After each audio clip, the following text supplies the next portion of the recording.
Hello everyone, Connor here. Just as a small disclaimer, some things we may talk about on the pod shouldn't be attempted or recreated. Remember to keep everything legal, keep it between the hedges, and don't tear up the ground while you're on the pull.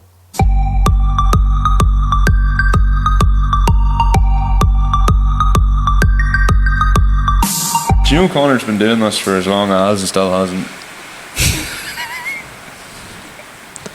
Calm the fuck down, Michael. Yes, I know. I think anybody knows that now at this stage. It's just... In the two Johnnies, Johnny Smacks has like books and all set up in front of where he is so he can look at his phone. no, it's an iPad. Is it an iPad? Oh, you can see the iPad like clear It as used day. to be his phone. Like, who cares if... Well, I don't. Anyway, I think.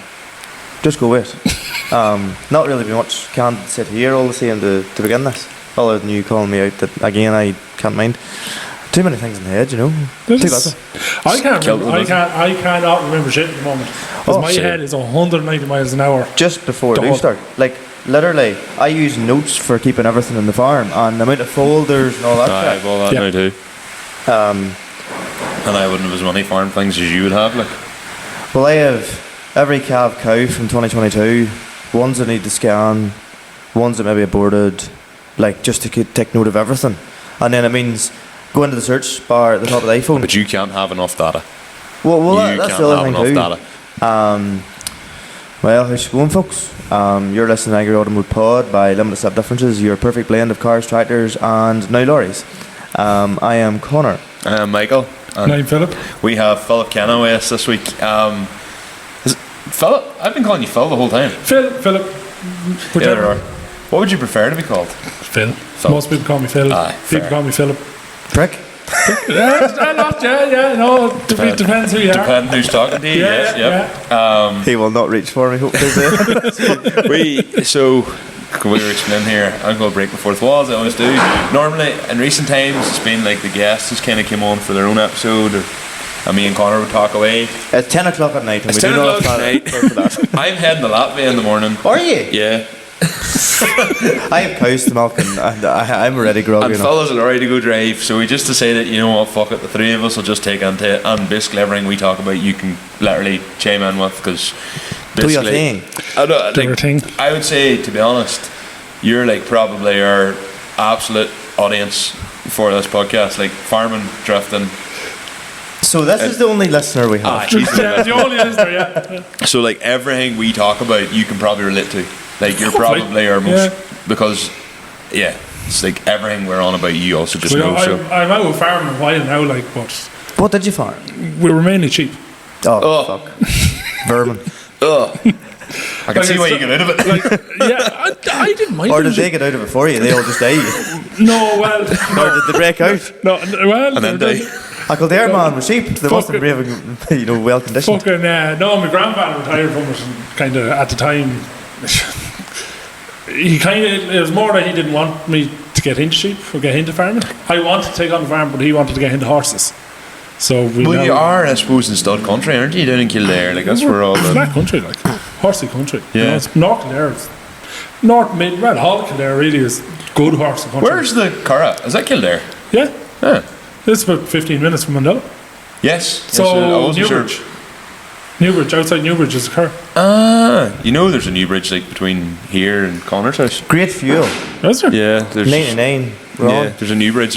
We have a new bridge as well, just really close to here. Yeah, there's a couple of new bridges. Do you know where Cray Concrete is at all? Cray Concrete? Cray Concrete? Yeah. Literally the film that is Newbridge. Newbridge, is it? I think Cray Concrete actually have a facility in Newbridge in Dublin as well. I could be wrong. Newbridge is Kildare. They have one. Kildare. You could be hung up for that one there. I could nearly edit that bit out and start again, could I? Yeah. That's right. Because us all nerdies are so ignorant to everything. No. You're just so ignorant to everything. Okay, yeah. Fair enough. So we've all been just saying down Dublin direction. Yeah, we're all Dublin, are we? Well, no, I definitely know. I literally can see your face getting angry. It's like I hate the fist. Like it's like people are like, oh, you're a Meath man. No. Clare man. Oh. And then next minute, oh, you're Dublin. No. Do you know what I think? Do people look at Kildare as like being like really upper class or something because of all the horses and stuff? Whereas you're like not. I don't mean that in an insulting way. You're down to earth. We would be like I've been told I'm posh because of North Kildare and Just stuff being like. from Kildare. Even Willow now, she'd be like, oh, when she first met me, she was like, oh, we thought you were posh and rich and this, that, the other. Really? Like, yeah, but like if you're an outsider looking into my image, I have an Arctic for drifting. Yes. I don't do very well. I go out and I have fun. I spend stupid amounts of money on tyres and ethanol. I drive a 2013 Discovery Jeep Land Rover. You know, black. You look like a prick even saying the word Land Rover makes You look like you sell salt. Huh? You look like you sell salt. Yeah. Like, you look like a prick. But she was kind of the image, like I don't know, I don't think I do, but I've been told I kind of throw off this image of being quite la-di-da, like quite... Really? Yeah, like never would have got that vibe off you. Well done by, like, you know, like... I mean... Is anything to do with the accent or that? Because, like, Kildare accent or something? Is it? No, because you know the way we talk about... I don't think I have a Kildare accent, though. Like, I'm an awful habit of picking accents. I would do that. I'm an awful habit of picking accents. So if you spent a bit of time down in Cork, would you start saying bye after everything? Oh, like Drift Aid. The week and a half we spent with Richie and the Cork boys. Yes. Building Drift Aid. Yeah. Like, it was like, you sound like you're from Cork. Yeah. No, I don't. Yes, you do. You know? And then, like, I'm up and down to Dungannon a good bit now, and I'm talking to the boys in Dungannon, and all of a sudden, I'm at home talking to them, they're like, you've never said that word before, like hi and stuff. Hey, aye, hang on, hey. You know, shit like this, and I'll be randomly talking, if my mind is away on other things and I'm just kind of chatting to you in the background, these sayings come out. I'm terrible for picking accents. I would do that too. If I'm like in Scotland as well, I start saying pal. And then because the Scottish will say, alright pal. Like, I would start saying pal. Yeah. Or Connor it gives Connor PTSD, but whenever I'm in England, whenever I would start saying like, oh yeah, that's sick. That's sick. Like that's sick. That's so sick. And Connor's sitting twitching. Saying that's sick for a long time. I was early 20s, like, oh yeah, that's sick. That was the same as me. Yeah. That's sick. What the fuck? He was saying that for that was the same as me in the early 20s, and then we went back after like COVID and all, went back to a car show in England and kind of regressed to that former self of like going back to like kind of like sort of that whole car scene style way of talking and being like, oh, slit, or that's sick, and Connor's sitting there going, that's unreal, hey. That's class. That's fucking deadly, boys. Yeah. Whereas he's like, that's pure sick. This is sick.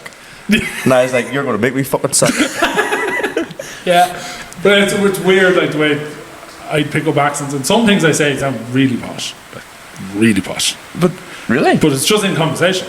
Like what? I don't know, just stuff. Like Willow does be laughing at me sometimes. She's like, at least you're not going to Belfast and saying, hey Darnell, you owe me a tenner that cat. You owe me a tenner that cat.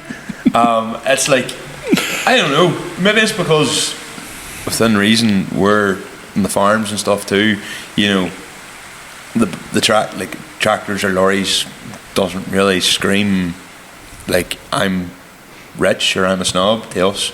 It just screams. Have I normally talked to sheep farmers like, well, you're in liquid gold? If I talk to a sheep farmer, I'm normally like, how? Well, no, it's usually a Wicklow sheep farmer that's a rich fucker, you know. But Wicklow's different.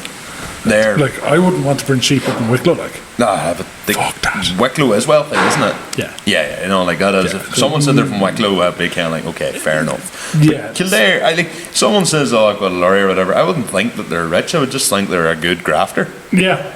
And you know, I don't know. I think I'm addicted to working. Like, I can't stop, even on Sundays. Like yesterday, we had a day off yesterday because we were celebrating young lad's confirmation. One of Willow's neighbours, Marty, little legend, but it was his confirmation down in Clare. We brought him up to Emerald Park yesterday. Yes. And I was like, Grant, I'll relax today. I'll relax Monday because it's a bank holiday, and then I'll come up the road. I have a question. Go on. What's a worse reaction? Calling someone from Emerald Park, telling them Tato Park, or me saying Kildare's Dublin?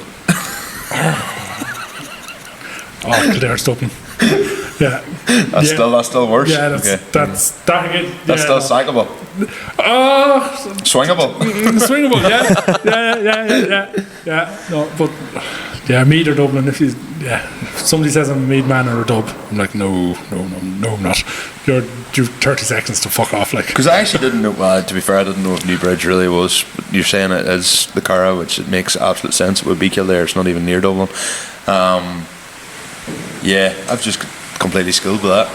But is Newbridge not near where the Kerry thing turn off is? that's Naas. Or is it we're That's closer Naas. to Naas Yeah, then? that'd be like if you're coming down the You hit M50, Newbridge. M7, Yeah, you hit you turn Newbridge. off like you can go down the M9 that will bring you like Carlow, Kilkenny. Yes, I Waterford. used to Or work. you can, Used to go, work in you can Waterford. stay Yeah. going down the M7 and it'll bring you down past Newbridge, Kildare Town, Montserevan, Portlaoise, Yeah. and then it splits after Portlaoise. M9 and M8. M7, M8. That's M8 brings you to Cork. Yeah, that's the way I would always go. M7 Limerick. M7 is down to Limerick. Fucking Shannon. worse than missing the M8 turn off. It's terrible. I've missed it so many times. It's terrible. Horrible. Yeah. And then you But have all to- you do is go to junction 21, Bowerton Osprey, turn left and cut across into Rathdowney and brings it back onto the M8. I'm pretty sure whatever way I done it was a horrible detour. Yeah, it's not. No, it's not. It's not as easy drive as it is said. Like No, it's a horrible twisty turny Yeah, road. ah, okay, no, that but it is brings it. you through a little village called Rathdowney and straight out then to Durrow. Well, sure, we were driving from Cork last year for Ahio, and to get to Jeremy's house, which I can't even actually whereabouts it is. It's just I goes also Enniskeane. sat nav. No, we'll be alright. A fucking hour later, Ah, and then it no. turned out to be it was a 20-minute drive. Through every back end country road. For whatever reason, coming out of Cork City, even though every other time I head to Jeremy's or out to Skib or any of them parts of the country, because I do a bit of work out there, and even previously when I was in the quarries, I'd done a bit of work out there too, and I was always banding just out the N71, follow that through to Clonakilty. Why I decided I was going to go to Macroom and cut across, I have no idea, but that's where we are. There's a word for it, we can't say it. Well, you can, but I just have to edit it out. You So have to beep it. don't. Will we move on till the what's new? Kind of sidetracked a bit. Go on, you start first. We're in episode 62, aren't we? Yes. Aye, well, there you go. To be honest with you, in regards to myself, there's not a whole lot new. Gemma had brought stuff home from Japan, so Oh, his missus is in Japan. the business was in Japan for a Fucking fortnight. Oh yeah. And again, for the second podcast, I forgot to bring the stuff. So she got small model cars and all that from Japan, which was cool as fuck. Oh, like. that's cool. And just it lets me fucking head again. So the next one, I will hopefully remember to bring them. What'd you And bring then, home? Near sure a couple of twin cam models For 34 us? to show off. Ah, sweet. I think she brought you home one anyway. She couldn't find a Ford Sierra, but then I would doubt you'd find a Ford Sierra in Japan. and then Japan. the other thing was she tried to find an EP3 Type R, but it is literally the least popular Type R in Japan because they didn't sell too well, and the only reason there's a premier UK version or It's all the otherwise parts from the Japanese is cars that because didn't. Yeah. the facelift Jap one barely sold, and they're quite rare. Well, nobody really knows that unless you're big into Hondas, and I didn't realise this until I mean, he's again. owns a Honda, so. But the interior, not to make a Premier, this a Jap interior, but because they had so many left over, they were like, "What the fuck are we going to do with these? Oh, we'll put it in a UK car and call it Premier." Okay. So my seats, carpets, steering wheel, and like the tinted windows and that should be on a Jap car. So So- if you got a Jap import, Yeah, it's the one same, of them, but it should be that. But because there were so few of them, they had so many left over. yeah, so they just threw them in They the UK just cars send them over because to they were the made in UK. UK anyway. Yeah, so they actually built the better engine, the K20, it's A2 or whatever you call it, the K20A that goes in the DC5s and the JDM Civics, which are the higher horsepower, higher compression engines, were all built in the UK and then shipped back to Japan. Yeah, make it make sense, because So they're all built in Swindon, and then because they couldn't have any other market have as good a Type R as theirs, then that's why they're all shipped back. And then the Champ White ones, all the British badges on them as well, but yeah, don't they? because they were built in I Swindon. hate that. I say any flag in any cars. But like you look at the Mini Coopers, The lights. they really annoy me because Willow's really into Mini Coopers. She drives a diesel. You can zero actually get, I think, an optional extra. You have to pay for it. You have to pay more to get different to get tail different lights. lights. But she is a 02 Cooper S. Yes. They don't have it in it, but No, some of the newer ones. only like from 19 onwards. R58 Yeah. or something, is it? 19 onwards, and you're going up the But it's motorway. just the way the lights are done. It's like, oh, I fucking hate that. You're driving up the motorway, and it's just like, oh, spot the Protestant. Yeah, but I think it must be stemming back from when they had the original Mini Yeah, Cooper yeah. with the Union Jack on the roof. Yes. Yeah. Yes. But they decided to put them into taillights. latest Much harder to one- get rid of. Like the latest one, I think they don't come with it. No, the latest one actually has like a cross. I thought that was actually like an optional extra, but I wouldn't be that well in my monies, like so. So I'm near sure. Well, Matt They've got so Watson- big. Well, they're not really many anymore. They're not mini. No, They're just no. Well, there's nothing money now. I'm surprised they haven't actually turned them into a fucking hybrid SUV. Because I'm near sure the current Polo is either the same size as the Mark IV Golf or slightly bigger again. It's slightly bigger. It's half the size between the Mark IV and Mark V, isn't it? Yeah, they're massive. They're not small cars at all No, anymore. there's no small car. But then I suppose with all the fucking safety and all the cars have to have nowadays. The size of everything as well now. But like at But some, people are getting bigger. yeah, You know, like people are getting bigger. So the Yeah. cars have to get bigger. You know, and it's terrible to say, but people are getting.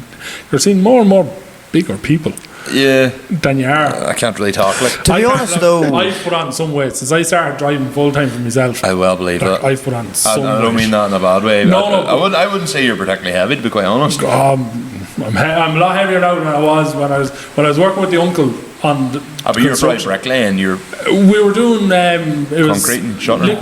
liquid self-leveling floors. So you're pulling hoses, pulling Yeah. levels, you're screeding, basically. screeding, yeah. Yeah. screening. Hard enough day's work. Yeah, read the automated machines, the articulated Yes. batching pants on wheels, basically is Well, what they that'd are. be some job. They're It's class. great. There's some job. Like, Fast Floor are one of the very few that have these particular brand. They're Braymat. They're called. They're Holland, built in Holland, and they don't tip. Whereas you see a lot of them that tip. They're Brinkerman. They're a different brand again. They do the same job, but the tipping makes them dangerous.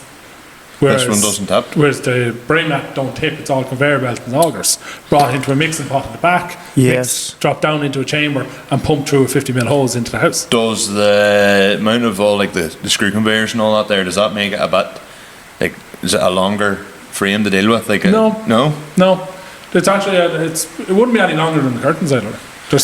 They're a tri-axle trailer, they're 45 foot, but they're a twin steer tri-axle. So Yeah. the rear two axles steer.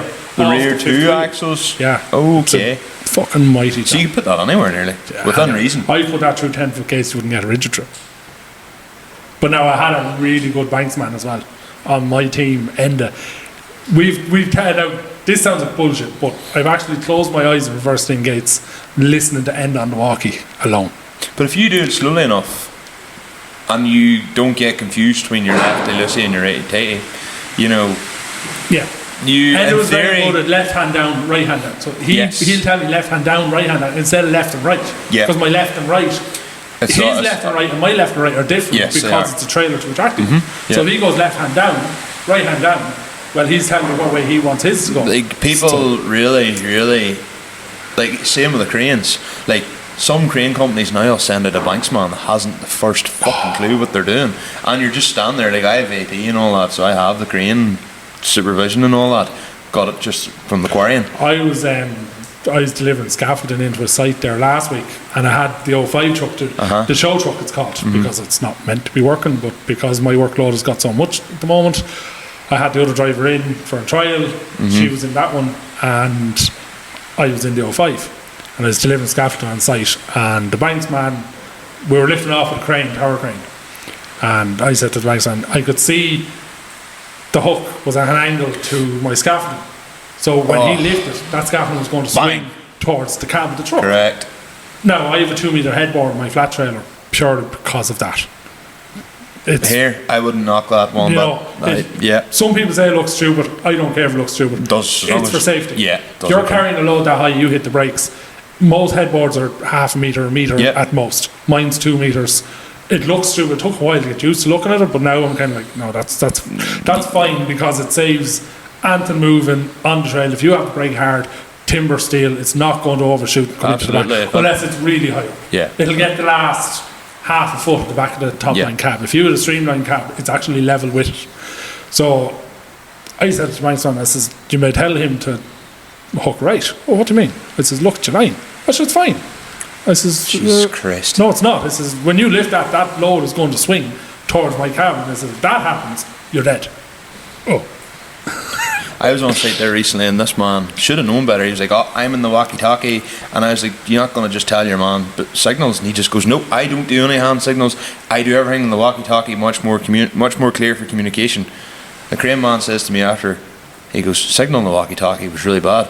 I couldn't understand what the fuck he was saying." And I was like, "Whereas your hand signals, like, you know, yes, okay, there was sun out as well. Your man was wearing like that. What does that mean? It's not going to mean like." Go fucking down or boom left or not boom left, jib left or slew, fuck me, slew left, slew right, whatever. It's up. Yeah. You know, simple as that. Pinch up, pinch down, whatever. Yeah. Like it's and it is what it is. There's none of this fucking just go a wee bit more there, wee bit more there. Like it's just pointless. Yeah, your wee bit more, my wee bit more are exactly a foot in the difference. Whereas slowly, pinch, you know. Yeah. Well, I just learned something new today. Yeah, like I wouldn't be up on all the hand signals either, but I know the basic. I know up, down, stop, you know? And then just boom out, boom on, etc. Yeah. Like you can pack it up. Yeah. Like, but I have. You can actually go and do proper banksman training courses. Some people will like snub their eyes up that and go, whatever. Like banksman training, as you say, a good banksman. Oh, is the world a difference on the site? As worth his weight in gold. I know it's completely different, but like when I started work, we had to do safe cattle handling training. Now, you think you're from a farm all your life, that should be piss. We don't know anything about handling cattle safely. But that's the truth. Well, like, but it would amaze you. Like they went through all the different zones and that. Obviously, if you go to the head and all that crack and flight zones and all that stuff. But see, whenever you actually did think about it, taking some of it back, it did make life a bit easier. Like obviously, if you're trying to put a cow up a crush, you know, she was like, "I'll show you what it looks like." So we put stuff over her eyes, and I was like, "I can't see fuck all." And she was like, "Well, that's a cow going up a crush." Yeah. And you know, more or less, as you're saying, banks training, like. But it's the same. Me more familiar with CPC horses for the trucks. Oh, aye. Lads, hate them. Absolutely hate them. Waste of time. Waste of this. Waste of that. I actually enjoy a CPC course more than a safe pass. I hate safe passes. That's the safe pass would be the equivalent of a CSR for us. Yeah. I have to catch up on all of them, but the safe pass would be the very, very last one for me to catch up on. A safe pass in your line of work, unless you're probably maybe going to like, I don't know, Roadstone, you probably don't need a safe pass for the majority of it. You could argue your case going on to any site that I'm just a delivery driver. Yes. But that's fine until you have to get out of the lorry. Yes, exactly. And the likes of your roadstones and stuff like that might start getting quite funny with that kind of stuff. MSD. Yeah. White cabins. Yeah. You know? We brought white cabins from Limerick over to MSD in Clonmel there a couple of weeks ago. And only a man was sound enough, he didn't ask because he knew not to, if you know what I mean. Yeah. But if he asked, and I don't have mine's not in date, he's like, well, if I ask a question, I can't actually, you can stay in the lorry, but you can't get out. And I was going to be the banksman for the man with the crane truck that day, because he had a truck mounted crane to lift off two cabins. I had two 20-foots on, and I had a 40-foot on, and he had a 30-foot, I had two 20s. So I was like, I'm not letting another man lift stuff off my trailer. Says if I'm directing him and it hits my trailer, it's my fault. Yes. If he's directing it and it hits my trailer, I could have done it better, even though I probably couldn't. Yeah, but at least you know. It's taking the blame off anybody else. Yeah. I don't want anybody else feeling bad for damaging my truck or trailer. Yeah, and if you make the fuck up, well then you've, I suppose, an expensive day out to learn, but you've learned as well. Yeah. And you don't have to spend your day getting annoyed at someone else going, that fucking dickhead made the wrong call. And you can't blame anybody but yourself. My truck. Exactly, yeah. You, anything else? How loud we'd end up going off in the heap of tangents, by the way? Well, to be honest with you, the only real new thing I have is we scanned cows today and went mostly well. We've one Norton calf out of 14, but sure, it's alright, to be fair. You're going to allow that. Out of 14 in, one out is not a bad result. Like a few weeks ago, we had a bit of bother with a few cows not taking well. Everyone's picking up there, so like. Oh, you couldn't be talked to about 3 weeks ago, like. See when silage, podcasting, cow's not going well. Well, silage alone is just silly season. Like. Can be stressful though. All train of sensible thought goes out the window when a silage wagon goes up the road. Your silage wasn't so bad this year. It was a lot more correct. Last year was really fucking stressful. So last year I had more or less. We just missed the rain by about that much. I think the rain came on the Told last the old load. fella, look, it's to stay dry. More or less half convinced him to cut. To mow the silage. That's a big responsibility there, like. And then put it this way, on this particular Wednesday, it was to stay dry to 7. So the evening beforehand, jumped in. Michael would have went to school with him. Ryan, he would have. Ryan Heaney, yeah. So jumped in with the fella that was mowing the grass, Heaney, and Heaney'd be happy he's got his mention and there. all the rest. And he was like, "Oh, what time are you starting at the morning?" I was like, "Oh, well, from what I hear, 5 o'clock." And he was like, "Oh, to hear, sure, I'll go to work, get a day's pay, that way sort of thing." Aye, that was alright. 7 o'clock the following morning, just started milking the cows. Out fella comes in. You may text the contractor Rory to start Also, at my 11 class o'clock at or school. so. I thought you said 5. Oh no, they'd be as well starting to lift early. I think they're all the way to work. What? So, contractor. People have jobs. Imagine. So, Part-time make a long story contractors. short, he had I think he rang half the country, being like, who's about and all that. So, he ended up getting a lot of ones gathered up. And I was there the as first. well. Oh, I'd say that was a quiet dinner table that day. Put it this way, at 1:30, the first load came down the road. I drove his tractor for a bit of crack and get into the silo, and I was in the fella harvester went, with Rory. We've no buckrigger or nobody to put the clamp the silage with a. There's no driving for an hour. I went, oh fuck, we're going to get like 5 loads in. Obviously, they're going to take up so much space or whatever in the pit. And then I was like, fuck. This is a total disaster. Then happened to be James, Rory's brother. He arrived and I was like, I've never been so happy to see you. Meanwhile, the tail door in his trailer he had just freshly bought wasn't opening until the last second. Yeah, it doesn't. So we started shitting ourselves in case the weight of the silage, obviously, whenever you tip up, Overpowered she tractor. would lift the fucking tractor up. All these things would go through Ever the head. experienced that? No, thankfully. It's fun. I'm near sure I've heard. I think my brother maybe didn't hook a trailer on properly once, and it went. Oh, that'd be terrifying. And then it happened to be the digger bucket and pull it down and that. crack. I was delivering a man, tillage man, but he does pit silage and stuff. And big Smith triaxle grain trailer full of fairly wet silage, ready to tip in front of a dairyman's yard. He was pushing it straight in. I went to tip it. No way would it move out of the trailer, so I tipped them all. Wouldn't move. Went to shoot the tractor next minute, she just straight up in the air. And I didn't have time to change the hook hitch, so I had it on a pin. So there was no way of it breaking loose. And the job we had to try to get that over. So, did you open the back door? The back door was open, Oh. just the silage stayed in it. Just wouldn't slide out. Oh. And You can't really blame, that's not really a fault. No, it's not. It's not a fault. It's fucking, when you're sitting in the tractor and your feet are on the front windscreen keeping you in the seat. Yeah. And you're trying to get the forward driving gauge to try and pull it down. Yeah. How do you even get out of that? Because technically, if you would go down too quick, your back window's left the chat. Well, that would be probably the Keep better. closed. That's Fair the enough. That's the strongest place. I think it's the most fucking thing ever.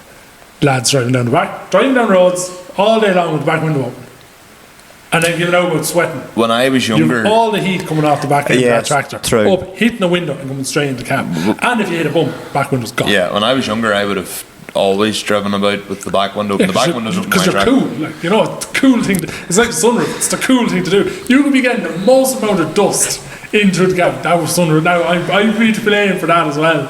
But you could be going down a dusty road and the cab would be filling with dust because it's under. I'm not closing the fucking sunroof. No, you're not cool.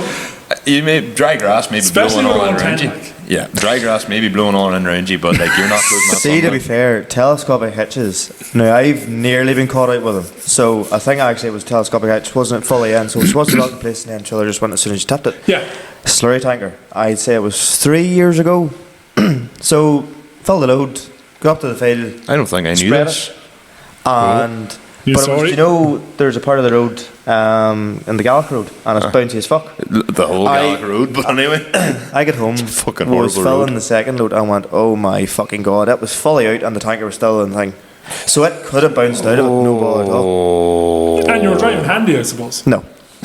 And the Gallat Road, literally, there's It's trees like along the road, and the roots have grown across the road to the So you're tree. going- Oh, it's bad. But I don't know what's going on. The road out of, is it Blahy? Out this way? Towards here. Yeah? Yeah. There's one bump in that. Everything's like Oh, that. fuck, aye. Might as well just About a mile from here. You wouldn't be too far from here, yeah. Yeah. It's like the road drops. It's because it's kind of it's mossy Yeah. there. They have. Oh, me. There's 2 or 3 places on the road, on that road. There's one bump just outside Hudson Steele's house. There's another bump just outside Dermot McCallion's house. And there used to be a third one that was even worse. But they actually, what they've done is they've tried to basically, like, dig the road up and flatten it and fill it with tar. But because it's pure moss ground, sinks. The Balnese Road would be the worst for that. So That road literally there. it's from Moneyglass to The Balnese Alhava. Road's that one. No, That's the sorry, Balnese Ballyscullion. Oh yeah, no, it's horrible. Oh, like it is. The road is half fell off because it is The road between pure moss. Gulladuff and Balahi. It's literally called the Moss Road in parts of it. Well, it's the Gulladuff Road. The but, one thing I don't like about driving up around the north is they've no hard shoulder. True. They've none. nothing. It's like road, white line, drop. Yeah. Or if you're a northern car and they're behind a lorry down south, and the lorry does go into the hard shoulder to allow you pass, The and they Northerners don't, don't know to pass. They're like sitting there going, oh, why is he sitting in? Because he wants you to pass. Or you do that and nobody gives you the double blankies. I hate that. I hate that. There's nothing You worse. move in, you let somebody out of the way, And they drive by. and they just drive by. No, There's not a hand nothing in the back window, there's not a beat, there's not a flash, there's not nothing. I'm like, you fucking Absolutely. and then it's your Scumbags. mission to catch them again, to try overtake them, to block them again. That's what I do. But I'm stuck at 90 kilometres an hour, so I can do. God. Yes, 9 kilometres an hour. Yeah. So Yeah. it's. Yeah. At least they're going slow. Yeah. So always give the winkies. You don't take anything else from this. Somebody that's bite, always give them winkies. And then give a wee flashback. Yeah. Yeah, exactly. That's just And if you're in a standard. truck, you have to have the beacons on the flash. Absolutely. It's just Every truck I have, it's probably the first thing I do with it is amber lights, beacons on the flash. So do you have them all wired into one, or do you have it just you're sitting going at the same Oh time? no! I have a 3-way switch in the cab, and I have it. It's constantly flashing off, and then flash with a high beam signal. So I have That's a good idea. pulled the wire from the relay at the high beam That's a good into idea. a relay for the beacons, Yes. and when the switch is in that position, Yeah. and you flash, it flashes the beacons Yeah. as well. That's a good idea actually. Yeah, That's cool. Yeah. I suppose with you and me, really, it's Well, that was all that was new with me. Going ahead. was it all? I was just concluding me. grand. Well, I was going to just move on, but Dick. throw me off my train of thought. No, well, Hard to do that. I want to get on the drifting after, so because that's obviously going. You'll be involved with that as well. Not to say that we've all been conversing a lot at the minute, but yeah. Apart from, I ran out of slurry. Can't get slurry off any man. Really? Yeah. All the boys around here were all waiting till try and see how much they had left. You're. But I tell you, there's one field down the road, Oh, wait. and it's black. Like Yeah. it's a marshy old, rusty old field. Yeah. It's The the colour of the field- sofa, like. Yeah. If you're keen, you can draw a load or two up the road. From yours? Well, nobody is sorry, so I'm just being No, nice. well, they end up the fella that rents a field over there. He's my dad's best mate. He's like, we actually have plenty of slurry here. Dairy farmer. He was like, we actually have plenty of slurry. So they normally he uses the shed he takes off us to draw up to that field there because it's handier. Why wouldn't you? He was like, we have that much slurry here at home. He's like, we're just going to draw down here. I said, okay. So he's like, if you can mix the tank. So of course, piped a load of gearbox oil into the mixer again because she leaks at the input shaft. Great job. Started mixing it, got the tank. That was alright, but because she's the big snow gang slats, Aye. so it was me and Becca left in the slats. That was an absolute balls. And full These the PPE, of concrete course. slabs, like. Huh? Yeah. And full PPE, of course. Full PPE, of course, absolutely, yeah. Didn't drop one slat in and putting them all back together. That's a and bastard. Cormac Do Ferris and me had to lift it out with a digger. Nope, didn't happen at all. Allegedly. Allegedly. But yeah, so I was mixing away and I was like, oh, this is grand. Then I looked and the oil was starting to dribble out of the mixer again. I just went, oh, I really need to put a gearbox in that thing. So that's what happens when you buy. Just put a set of seals in it. Or is the Yeah, gearbox but cheaper? I can get a gear. There's a fella had left a gearbox to me for really handy money down in Newry. He may have sold it by now. I really need to go back to him and see if he still has it. But he left it to me for really handy money. So I'm gonna probably just go and do that. And I reckon by the time you disconnect the shaft and just go like the shaft, as long as it's not welded to the actual shaft of the mixer, I reckon it'll just be a simple take Swap out. on. And Don't drop reckon on. that, because I know your simple things are not simple. Yeah, this is also true. But I actually would contemplate. I bought my tanker for like £1,500. I've spent £500 on it. And to be fair, like the quick hitch I put on it, the quick pipe I put on it, Yes. best job, best money I ever spent. Though, Quick pipe. Like Is that, basically, it changed. Like I got it with this really fucking old. do you know the old style clamp where you put it on, clamp, and then? clunk. Yeah, so you got the one in the handle and it What just you get and like all just the pulls it into it. Like. Yeah, I already put it in, bang Yeah. on, and now it doesn't take, because it was wide. The old pipe was wide for drawing on air, so she would cavitate a lot in the tank and all now, the tanker as well, and now it just like fills. It's Yeah. grand. The only thing is the wee tanker's not good at lifting once it gets quite thick, which is probably the same for most tanks, to be fair. So once you're down to the last foot, like which is where we're at there now, like same as my own tank, like you can only draw, and then after a while you're sanding, just waiting. That's the And same then as and I anybody. was sitting thinking, right, do you know what? It'd be great if I could mix the tank again, but I was like, I didn't want to cope another 5 litres of oil into the mixer, like. So, and also I've only one tractor, so I mean, taking off the tanker, going and hitching the tanker, the mixer on again, dropping the mixer Why back didn't in. you do what we used to do? Bring a load of water up to it, pressurise the tanker, Oh, and mix it with the water when you don't want to swap tractors. you could do That's that. what they used to mix tanks, Yeah, like with a brush. vacuum tanker. I'd say that's probably what Dad done when he was about, but like, actually I remember him doing that, because there's a place we would draw it at the end of the river. Oh, but Hey, it works. yeah. But like, I know boys that would actually draw a couple of loads of water into their tank before they start filling, Yeah. say in the winter, and then like it means when it comes to the spring, it's easier mixed. Same with us. Is that what you So- used to? You shouldn't need to, because the dairy washings. I was about to say that. So to keep everything down low, you just take a load out. Yeah. But obviously you're just sucking the water out. So the parlour washings, you have a tank there behind the parlour, and it's literally just water. So just draw it round, put it into the tanks, and away you go. And then it helps whenever some other people need a load of water. Yeah. Then it gets rid of it. Yeah. The only problem is the wee shed I'm And using. volume hoses are very good at creating water. That'd be a great job. And too much water all the time. The only problem is I worry about is that wee shed I'm using at the minute, even with more cattle in it. If them tanks absolutely full, I can only do 10 acres. It only gives me 10 acres of slurry. So by the time I go for this, like after the first cut, I'm out of slurry. So I need to go. There's a pig farm around here which I think I might go and maybe draw from and fill my tank full of pig slurry, which would be a great job because it's rocket fuel. Yeah, but it's horrible shit. Like Ah, fuck that, I don't You'd care. be washing once or twice after that. you would, Jan. Fuck. I got a bad dose of pig slurry one day. Oh really? Yeah. Fucking splash plate stuck. Got blocked with a stone. That happens, yeah. Yeah. Nothing so worse. hit the lever, dropped the lollipop. The lollipop didn't drop properly. I didn't know because the spring was all the way down, but the rod was still up. And Opened go it to the up. back, open the splash lid, Boom. bang, head to toe picture. That'll happen. I had Talk about being similar. I was sick for about a week after. Oh, mouthful of everything. Eyes, nose, ears, everything. Oh. There was a cattle drinker over in the field and it was full of green algae. That was better. It was better to be over in green algae than it was the pig shit. Oh my god, I was. You should see where I work on a regular basis. Pig slurry Yeah. wouldn't scare me that much. I work in like rendering plants. I have a similar story to that just before he says any more. It wasn't a stone that was blocking the tanker. I wasn't a stone. It turned out to be a flathead screwdriver that had been filed down a bit. I pulled out, straight into the hand. I was like, what the fuck am I supposed to do now? Hand was claried and shite, and I was like, well, I'm going to die. So I brought it, and I was like, that's obviously useful. God only knows how that got in there. And I had a bit of fucking blue paper wrapped around the hand, and I was hoping it just wouldn't, like, piss blood everywhere in the cab of the tractor. Oh, that'd be pain. That was my splash plate. We now have a Moshe splash plate, so it basically wiggles side to side. All right.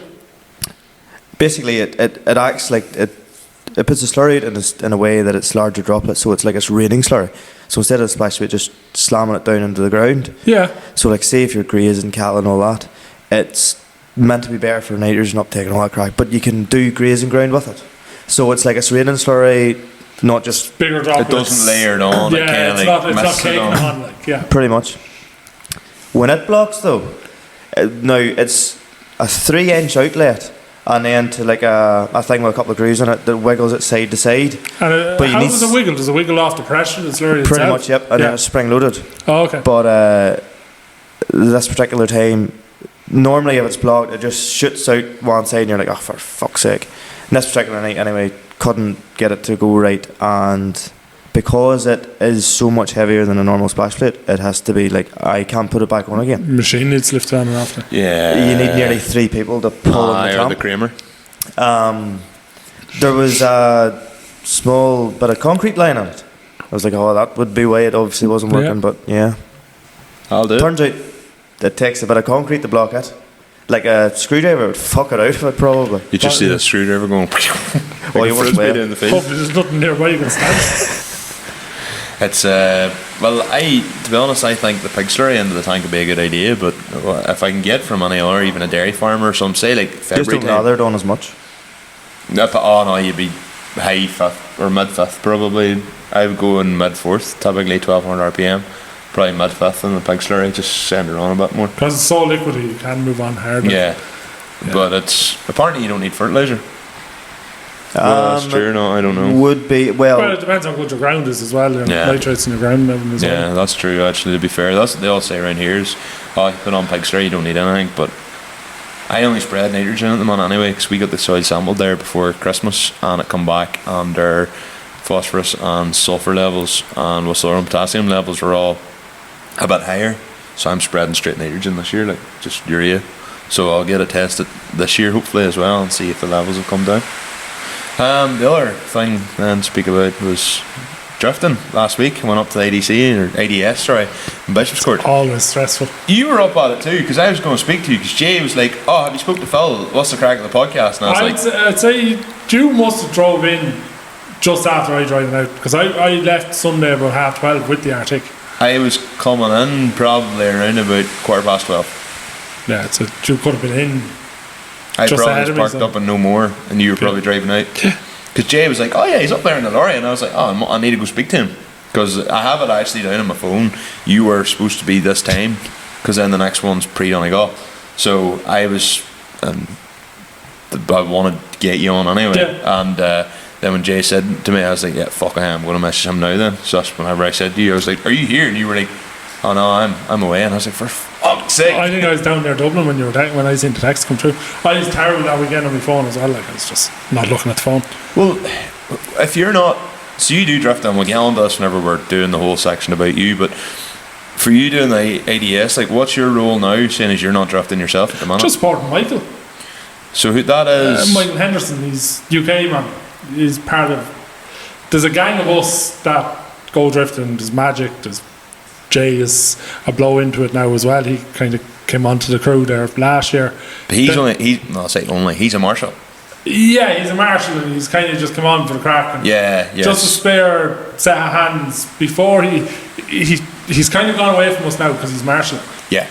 But he's happy out part doing of that. the team, like, yeah. He'll come back to us in the evening times for the food and stuff, and we'll explain more about that and why, because we definitely do a savage spread, like. But so Michael supported me the last 2 years when I was competing, so he flew over. Fair play. No, I paid for his flights, but he would not. I wanted to pay him for the weekend, to be fair, because I'd be like, you're doing me a favour. Yeah, of course. I'm paying you, that's it.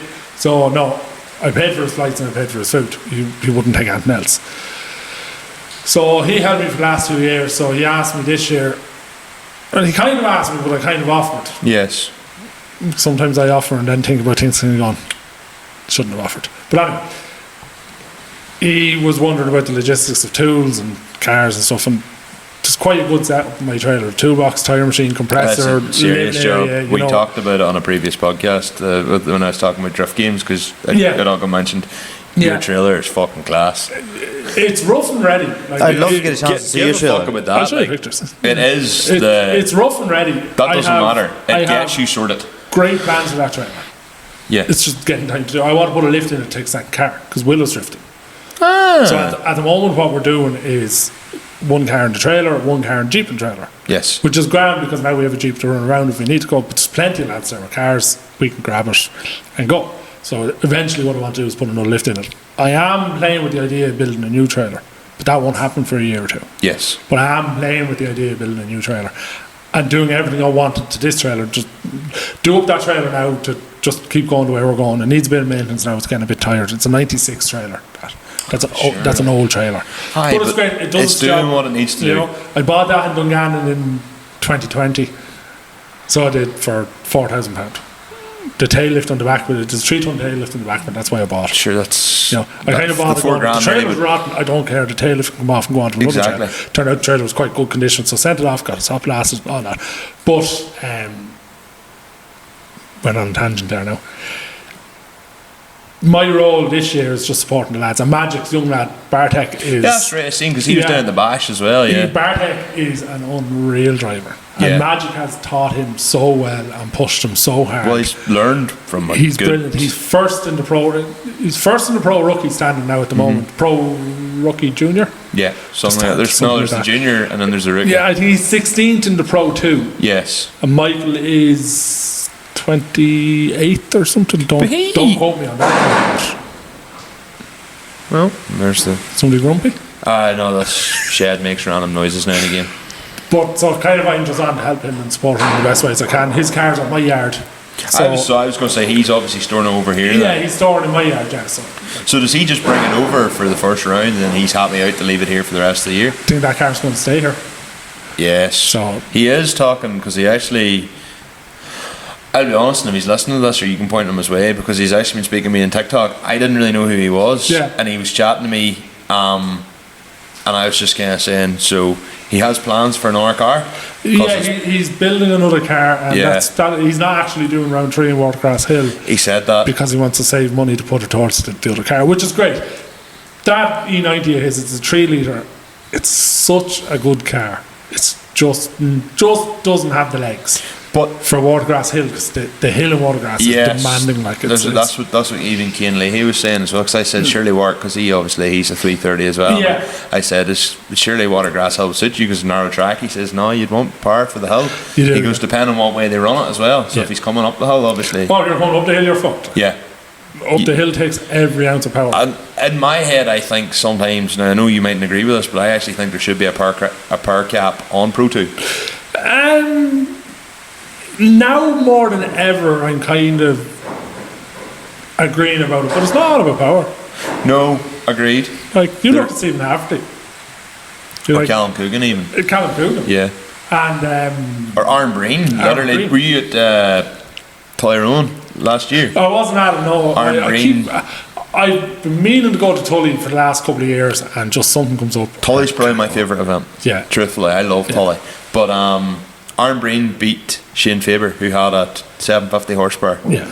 It's not all about horsepower. Shane was sleeping. Aaron just left him, and Aaron was like, how am I getting away from this man? But the thing is, like, I noticed when I have me 36 on the road on the track with the 4.4 V8 straight in it, it was 290 horsepower, 300 horsepower. That was in BDC probably one of the fastest cars off the line because I used to be able to take off in second and just floor it. She'd labour a bit. You'd kind of ride the clutch a little bit, take off, but you've no gear change. Yeah. And you'd floor and you'd pull lengths and lads, but if you had to let off and haul, you were fucked. So but if you could Conor Dugan said the exact same thing. Yeah. Same with the boys like Callum Coogan, Aaron Breen, Stephen Hafferty. The boys know how to pedal a car, like they're unreal. Like they're class. So you agree then? Start with smaller horsepower and then work your way up. If you learn to drift a small horsepower car, and you can drift it well, it gets easier and easier. This is why this is what I was going to question. Is I know what Michael is building. Do you not think he's jumping to that too soon? No, because Michael has the ability to drive. Okay. Michael's got in my 34 that has been dubbed Pinky Winky by the lads. So we all call it Pinky Winky, or the 34. And Michael got into that, and Michael loves driving that car. That car is... Would rip your head off. It's either going to work or it's going to kill you. There's no in between. If that car wants to kill you, it'll kill you. Yeah, I believe that. It's probably one of the most unliked cars on the grid in a way, because it's so obnoxious. It's left-hand drive. It's an E34. You know, the back doors are well shut in it. We'll get on to all that in a bit. We'll get because I want to hear the whole thing behind that. Yeah. But back to Michael is basically there to be his pit mechanic, pit crew, whatever he needs. Magic does the spotting for him. Darren Keeney actually spotted for him in round 2. Okay. He came up and spotted for him, which was grand. Left me relaxing. I was able to look after his tyres. Yes.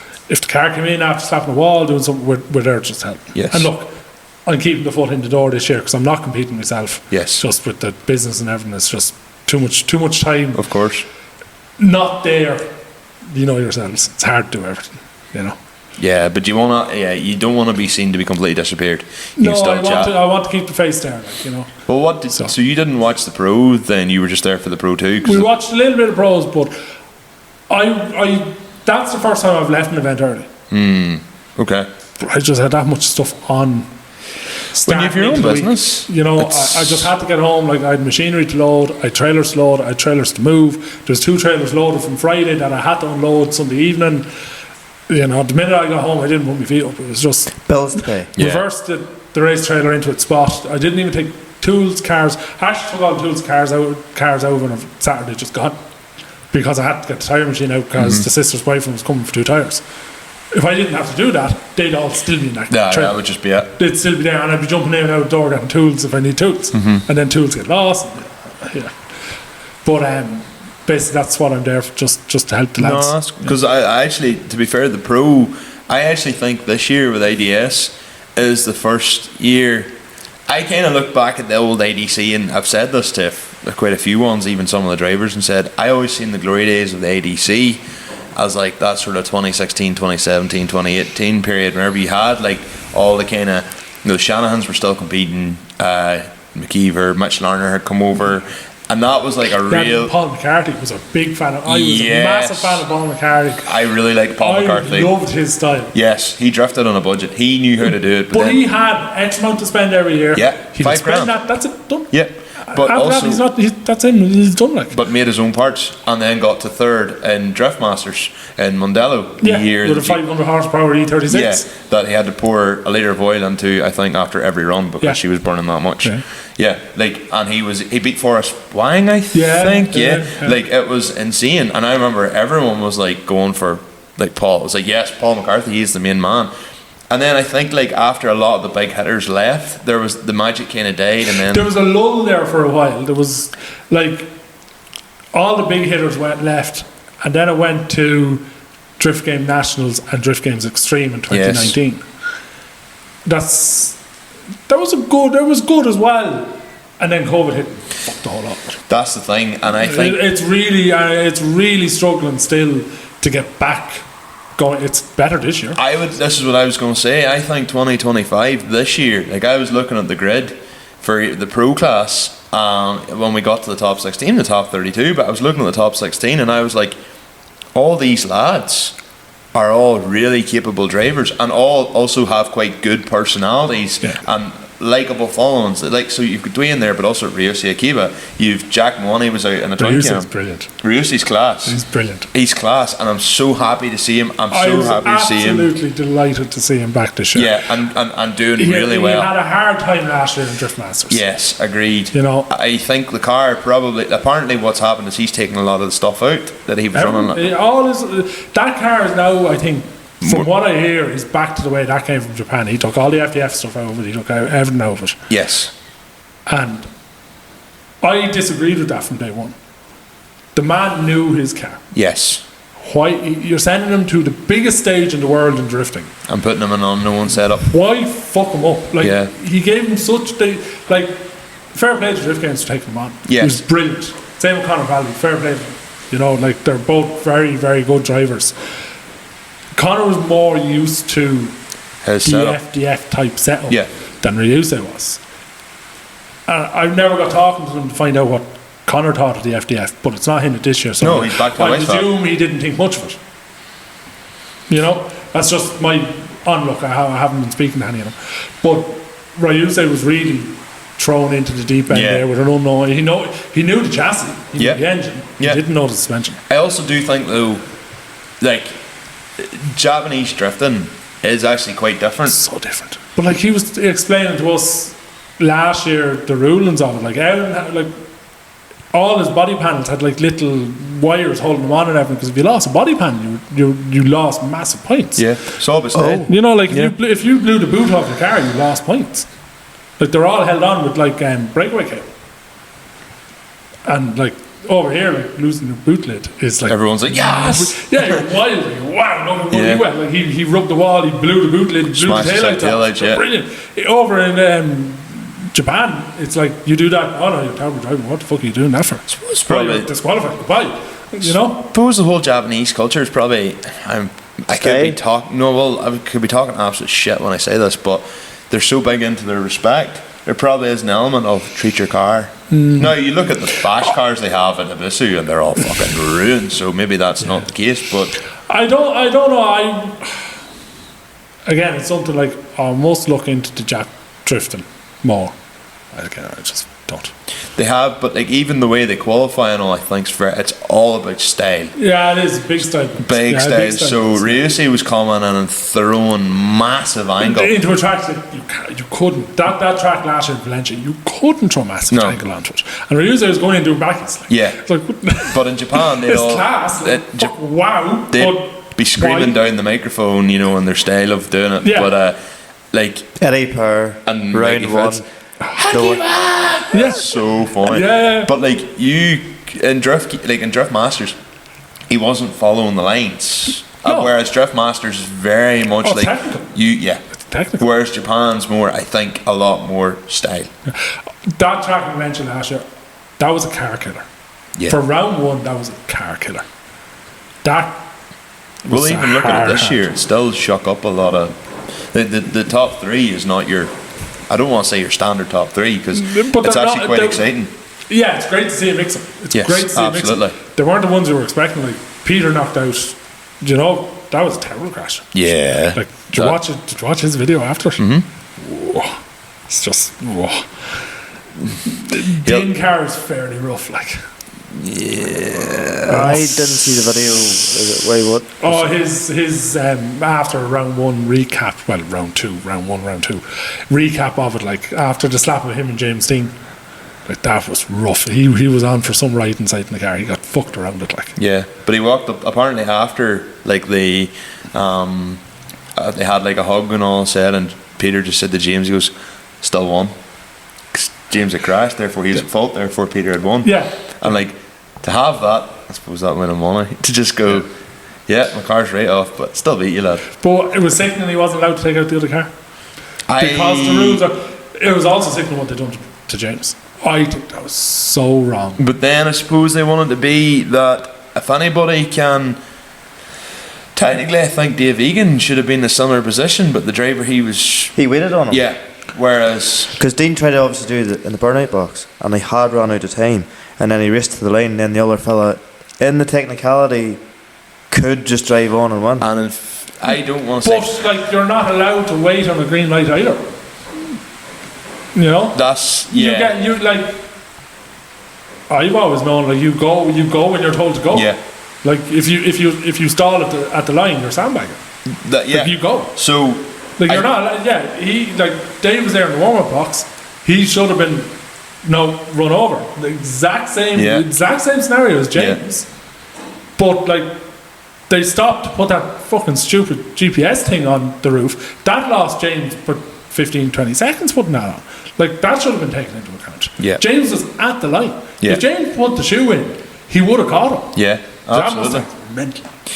It's so cool. I think though a lot of it kind of scares me that things may be going this way because it's so competitive. I think there is actually going to be a lot of tactical.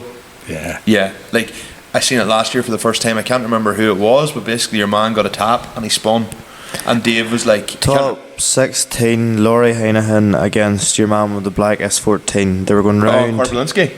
Yes, so Heineken was being quite a wee. Well, I don't know if you say Is cheeky it or not. this year? Mondello last year. Oh, Mondello last year, yeah. Jermaine It Heineken was going round the two walls in between them, and he might have just touched them that simple And he bit. spun. And he I spun. remember Exactly that, what it was, yeah. And Dave was like, it's like the equivalent of taking a dive.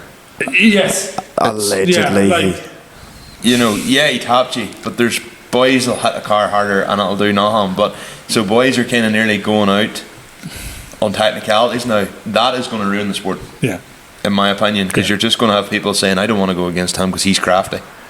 And they're drivers out Or there. you're going to go against him and you're going to absolutely drive through his top. Yeah, just They're say, going well, right off both cars. it's like, yeah, well, You know, what? I'm going to teach you a lesson. If you're going to hit me, if I'm going to hit you, I'm going to hit you. Yeah, I'm You going know. to give you a reason to spin. But You're not just going to spin because you want to win. I'm giving you a reason yeah, to spin. it's not ideal. So like, there's a lot of that coming into play, I think, with the drifting now. But anyway, I don't think that's replicated on the ADC scale. No, although Kieran I did is see a very couple. good at it. Kieran, in fairness, now Kieran Hines is. There's one or two examples I thought maybe in the Sunday could have been a wee bit like that, but There's always questionable calls. yes, There's always questionable calls. Every round is always questionable Yeah. calls. No more so than FD. FD, no, FD's just FD's a a joke. wank, like FD's just. it's a joke. It's just desperate. Like 20. Like I think we timed 20 minutes between a round one time because they're not a round between a lap because we're talking about shit. Like Yeah. I can't watch FD. No, Cannot watch I it. refuse to watch it. Like I think it's shit. Like Willow was down in her home on Saturday night. I came back up and she sent me a picture of everybody asleep on the couch. FD on. Everybody asleep on the couch. And for them, like it's usually eyes pinned wide open watching drifting for the whole. is Willow from a motorsport sort of family as They all well? love cars. That's where we met. We met in Mondello. Ah, Yeah, we met in Mondello. Yeah, that's class. but like they've a nice stock of stuff Fair play. as well. Like they're into cars. They've nothing fancy, but like they've cool cars. They're cool. Like she's her father's an E12 BMW 5 Series. Oh, that's class. So that is. It's a number 7 off the production line because it's the last of the white M-Tech E12s. Yes, we're going back a long time here. Like It's 80. 83. 83? Yeah, 83. It's cool. It's called Bob. All their cars have names. They've Bob, they've Rhonda, they've Micah, the Mini, Willow's Mini Cooper S02, fully reconditioned, class little car. And then they have like a couple of 530s for the engines because there's a Transavan recovery truck there that's getting an engine into Deadly. it. And, you know, Deadly. we've all little like I've the 34. It's loads of stuff. We'll get into that in a while, but there's loads of stuff between us all. Like it's cool. So, but I suppose back, like, do you see drifting? I suppose I know we'll get into more your end of drifting, but I suppose to round off maybe on the ADS, do you see drifting as it stands at the minute? Do you think it's on the up? Since Kieran took IDS, yes. Yes, I Since would agree. he's got full control of Yeah. the series, I think, in my opinion, there could be a few changes made, Yes, there always will be. in my opinion, but Kieran is not one of those changes. You know, there's a few things that could be done differently. Aye. If we ever have that conversation with Kieran, I could be talking pure shite, and he could explain why it's not done. Or Yeah. why it's done differently. He's an And, intelligent enough fella. Kieran's brilliant. Yeah. The utmost respect to Kieran Sinead and all the marshals and everything. They're a great bunch of lads. There's not a bit of badness in any of them, you know. I do think it's been very well run this year, especially. I think it's really It's well brilliant. run. It's like clockwork.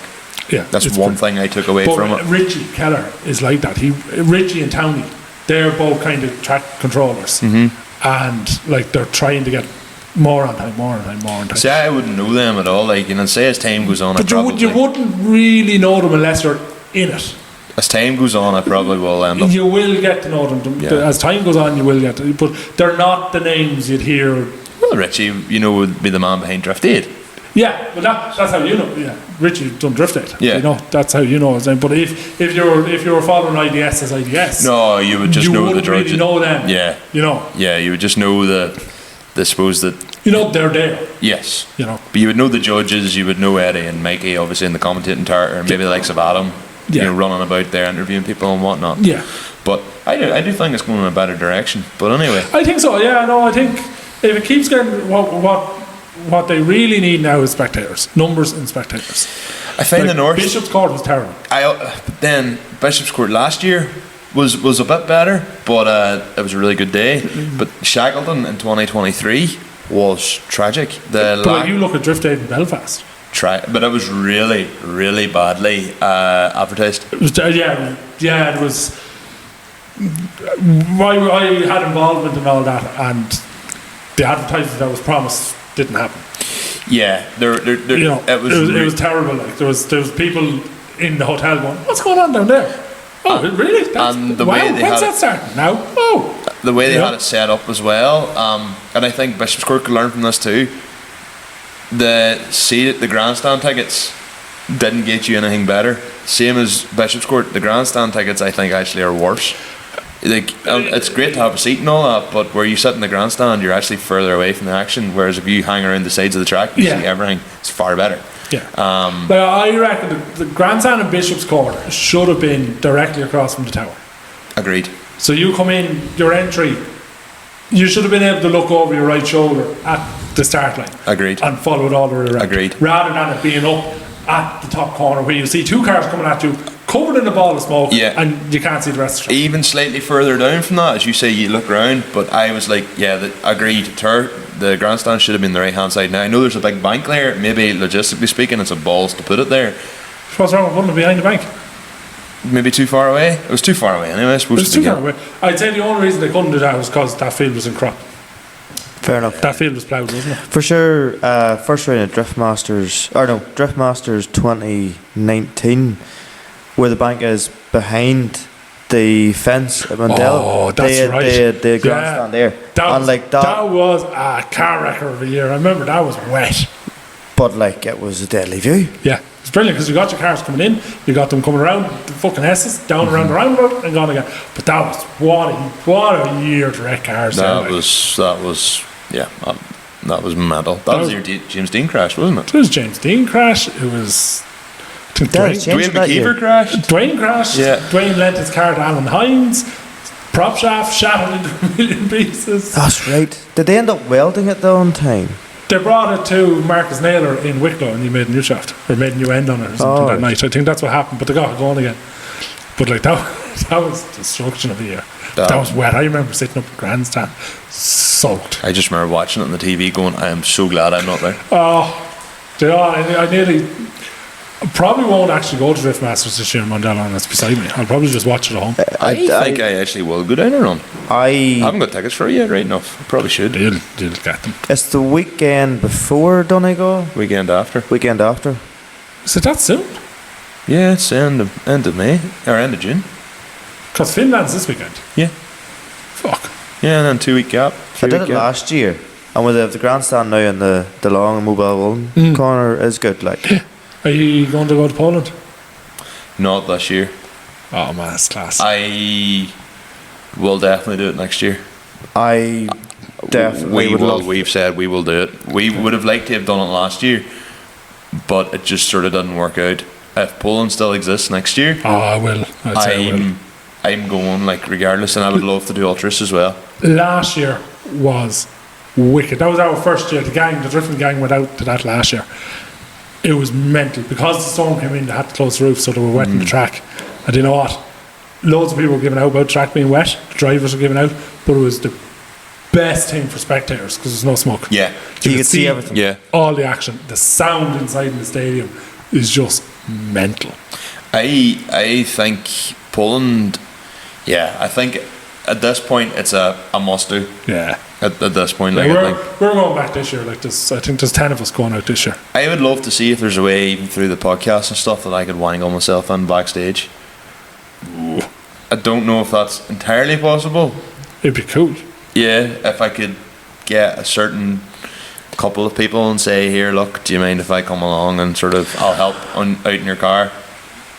Well, that's all you need to do. You need to just get onto a pit crew. Do you know what? I wouldn't be against doing pit crew. Some people listening to this might laugh, I would consider myself fairly handy around the car at this point. I've made enough fuck-ups. When you're at that level, though, all you really want to do is just keep the tyres right for lads.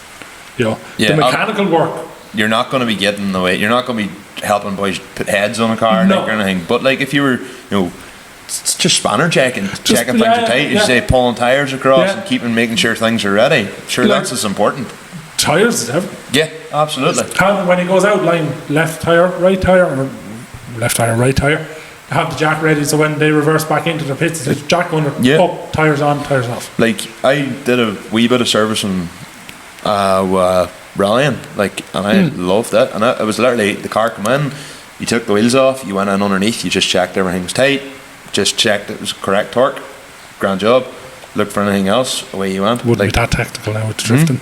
Wouldn't be that technical with the drifting.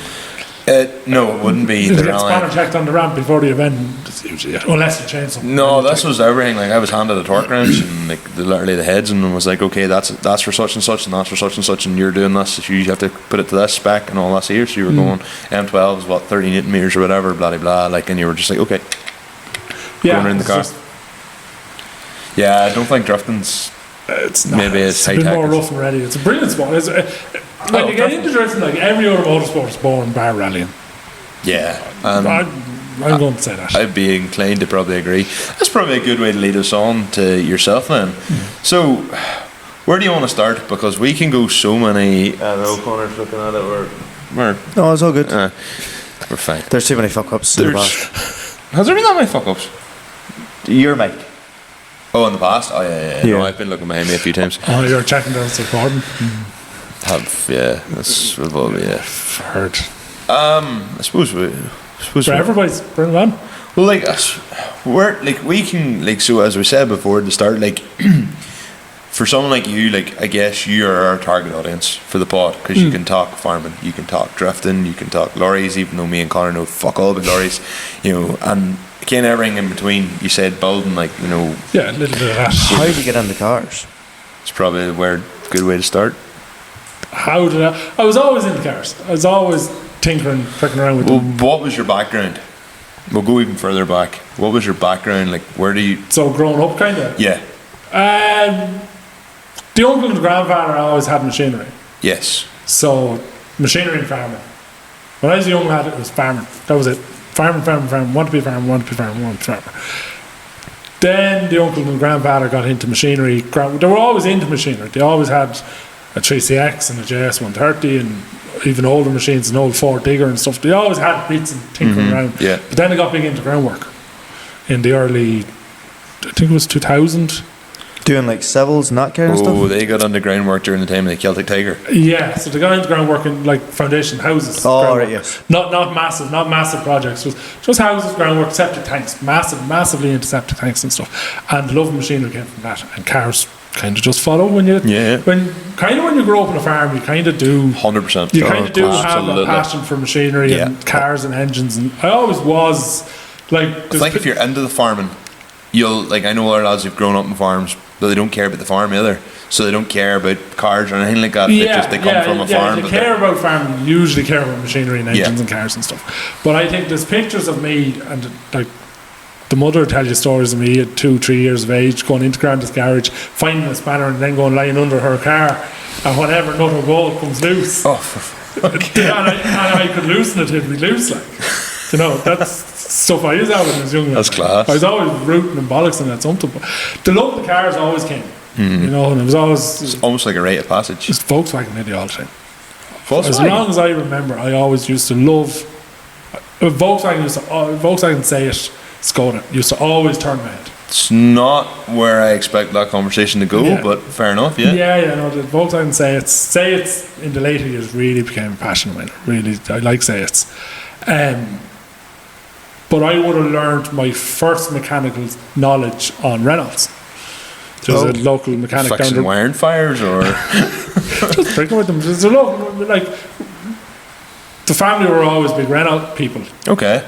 They had Renault 12s and 19s and 18s and Lagunas and Megans. Love the old the Mark 1 Lagunas from like 1986. Yeah. Like the ones, the touring car spec ones you would see. Yeah, the 2.2 diesels. Well, or That's even the grandfather of the black 98 Laguna 2.2 diesel, the top spec. she'd have been unreal. Man, was she But you can also get them in a 3-litre V6. Yes. So that which probably also went on fire with wiring problems. But and Absolutely, yeah. they also were, I think, where they were inclined to rot. Yeah. Yeah. The older Renaults rotted like fuck. All older French cars rot. Peugeots are the same, because that's where I would have. The only Renault I would love to buy is a 5 Turbo. From like the 80s. Yeah. The square headlights, the square back. They're cool. just a cool car. Only electric car now I would say that's quite cool looking is This is a new Renault 5. Yeah. And we don't dig electric cars, like, not really. I only actually seen it. It was on TikTok. I seen it or something. I was like, and they've made a quick one. Yeah, that's cool. And because it's an electric car, it doesn't actually look like an electric car.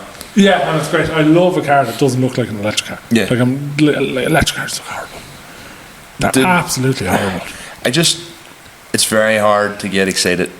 Have you seen the new Kia electric Jeep? Yeah, It looks like something out of Minecraft. Yes, Horrible. it's really like squarey. Horrible. Yeah. It's just a box like. My uncle bought one. Oh. Yeah, no, I'm not like. Are you on about the Santa Fe? Is it a Or Santa the Ioniq 5 or Ioniq 6? No, I don't think they're the Onyx. Is It's it the Santa Fe. It might be the new Santa Fe. Yeah. Aye. They're horrible. But so kind of the love of cars came, and I bought my first car I bought was a 01 Seat Cordoba Coupe. Oh boys, the El Cordoba. But it was a coupe, it was 3-door. That's class. It was I don't even know what one of them looks like. Was she? 1.6 petrol. Yeah, I was going to say, because diesel for the longest years wasn't a thing in the south until maybe recently. No, there was always the Volkswagen gang always had diesels. You think so? Nah, there was always, the 50-50. You know, Because anyone I've talked about. that was the only petrol car I had. That Really? Yeah. Fair I enough. tried to get into the Jap Yokes. I had an S14. Oh, you did? Yeah, but I didn't have it. It was an SR20. It was misfire, and but I never had the love for it. So you never. See, I always wanted an S14. No, I never had the love. Even Cookie now, or Zenkai? it was a Zenki. Oh. I never had the love for it. Not the love I had for the Volkswagens. I'm actually kind of surprised in one way that you're saying now you couldn't get back into it, you love the VW so much, but on the other side I can understand it, and maybe I might be wrong here, but part of me thinks up north here, especially now, the VW scene is very much associated with the Agri, so with like Boras and kind of having like the smoky maps and all, but back in the day when me and you, like, we're the three of us probably the same age, like, well, I'm a bit older, but that it would be more dub style, it'd be more clean, you know, air suspension, all that. I was always static. Yes, okay. Same. I was always static. I like the air suspension look, but I love the static look. You know. I love air. I love air. Now, air in the Scania, absolutely, all day job. long. It's fucking amazing. That doesn't have air in the front. Oh, it doesn't? No, she's steel in the front, but air in the back. But I've driven a couple of them now that are full air all around. Like, the uncle has 2 Rigids now that are full air. Next one, wine. Full air. Full air. Didn't know you couldn't get full air, Yeah, no. but there you go. Steel, 3-leaf, 2-leaf steel in the Oh, front. right, yes. You can get all steel. That's a horrible bastard. No, fuck that. You'd want the air anyway. It's just like one of them I'm assuming you still have an air 360. tank and compressor for the trailer then, Oh, yeah. if you have full steel, Laura. Oh, yeah. Oh, you still have your air compressor and all for your running your trailer and everything. Oh, yeah. Nothing. But all your gears and everything are operated by air.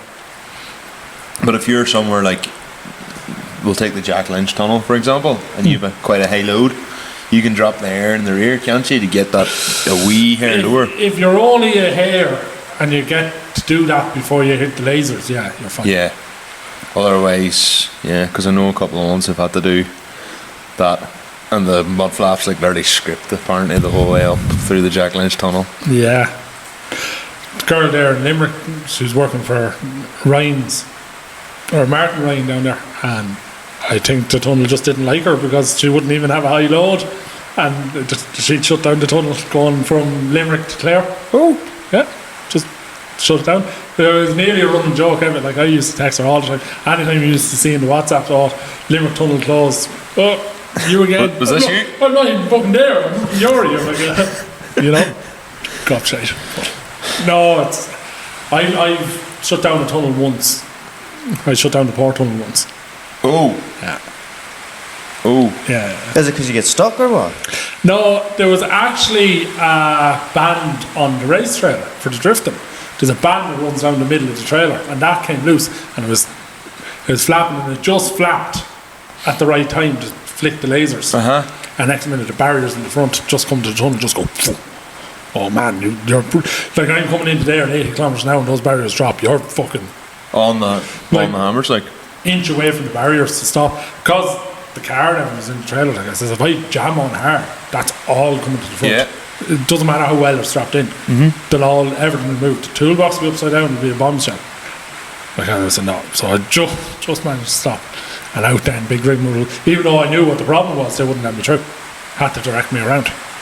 But you've shut it down, so now they have to be seen to be doing something. That was going out to him and coming home. I didn't fix the problem, but I was just going slower, and it wasn't flapping. Got out through the tunnel. It's horrible. With the pipe open. It's great crack.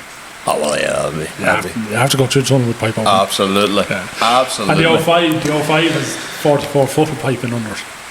Like, it's up and down the chassis. It's five turns on it, up and down the chassis. And just bang off that is unreal.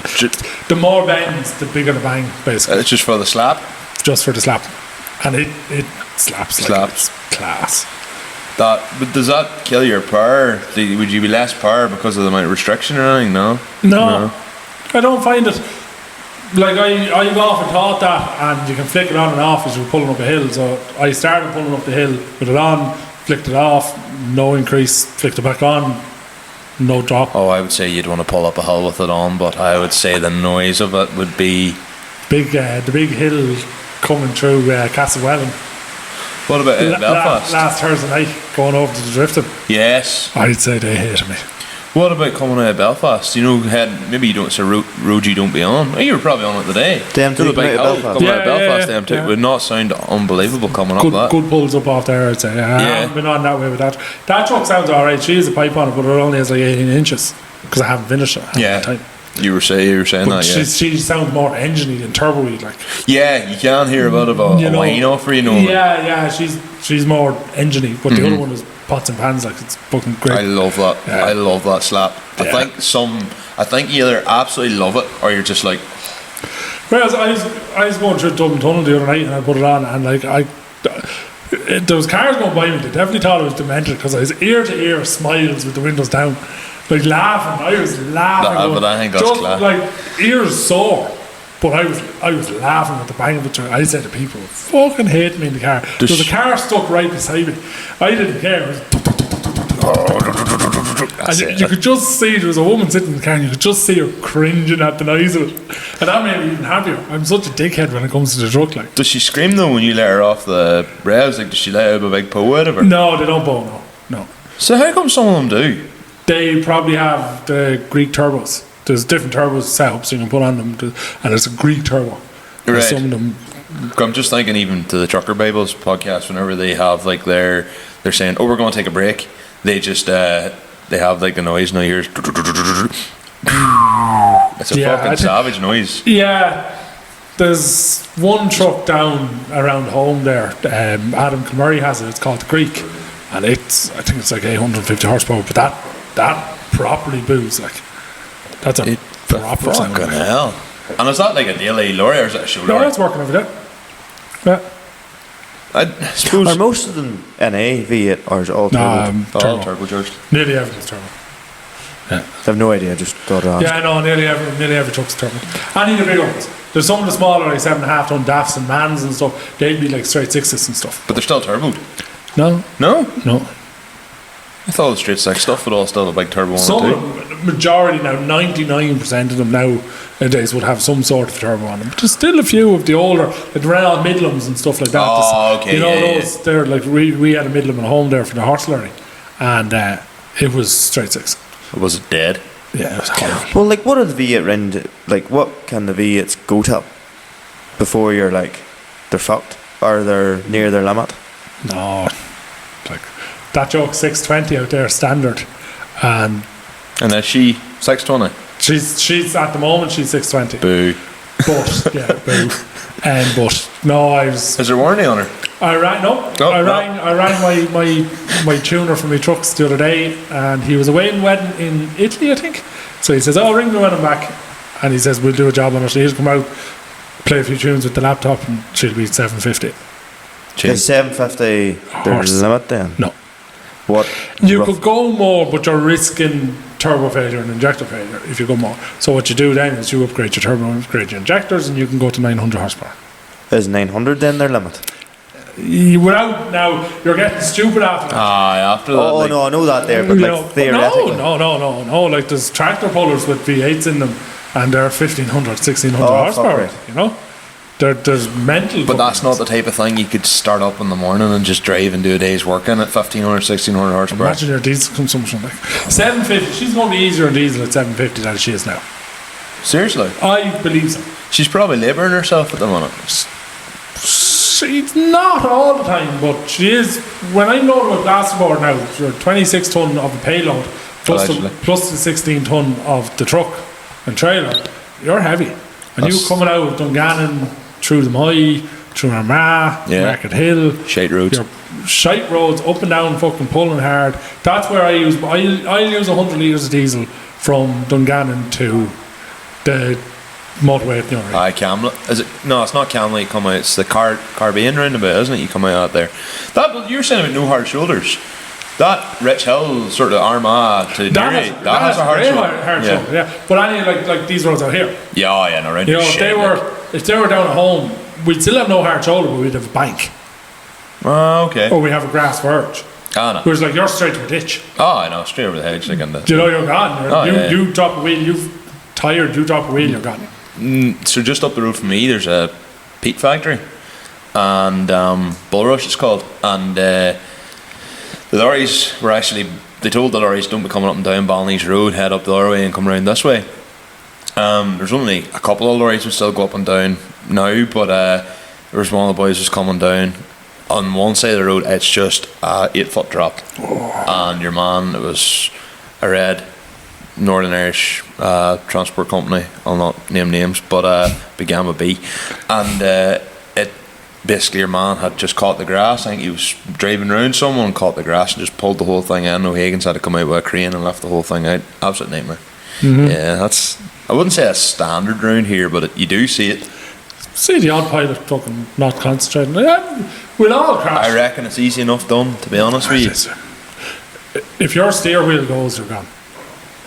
If your steer catches the side of a road, Yeah. you're gone. Whatever about your trailer catching, if you have enough momentum going You'll and pull you're not out. overly heavy, the trailer will either sink down in and you'll save the tractor unit, or you'll pull it back out. Yeah, But if your steer goes, you're fucked. yeah. There's no saving it.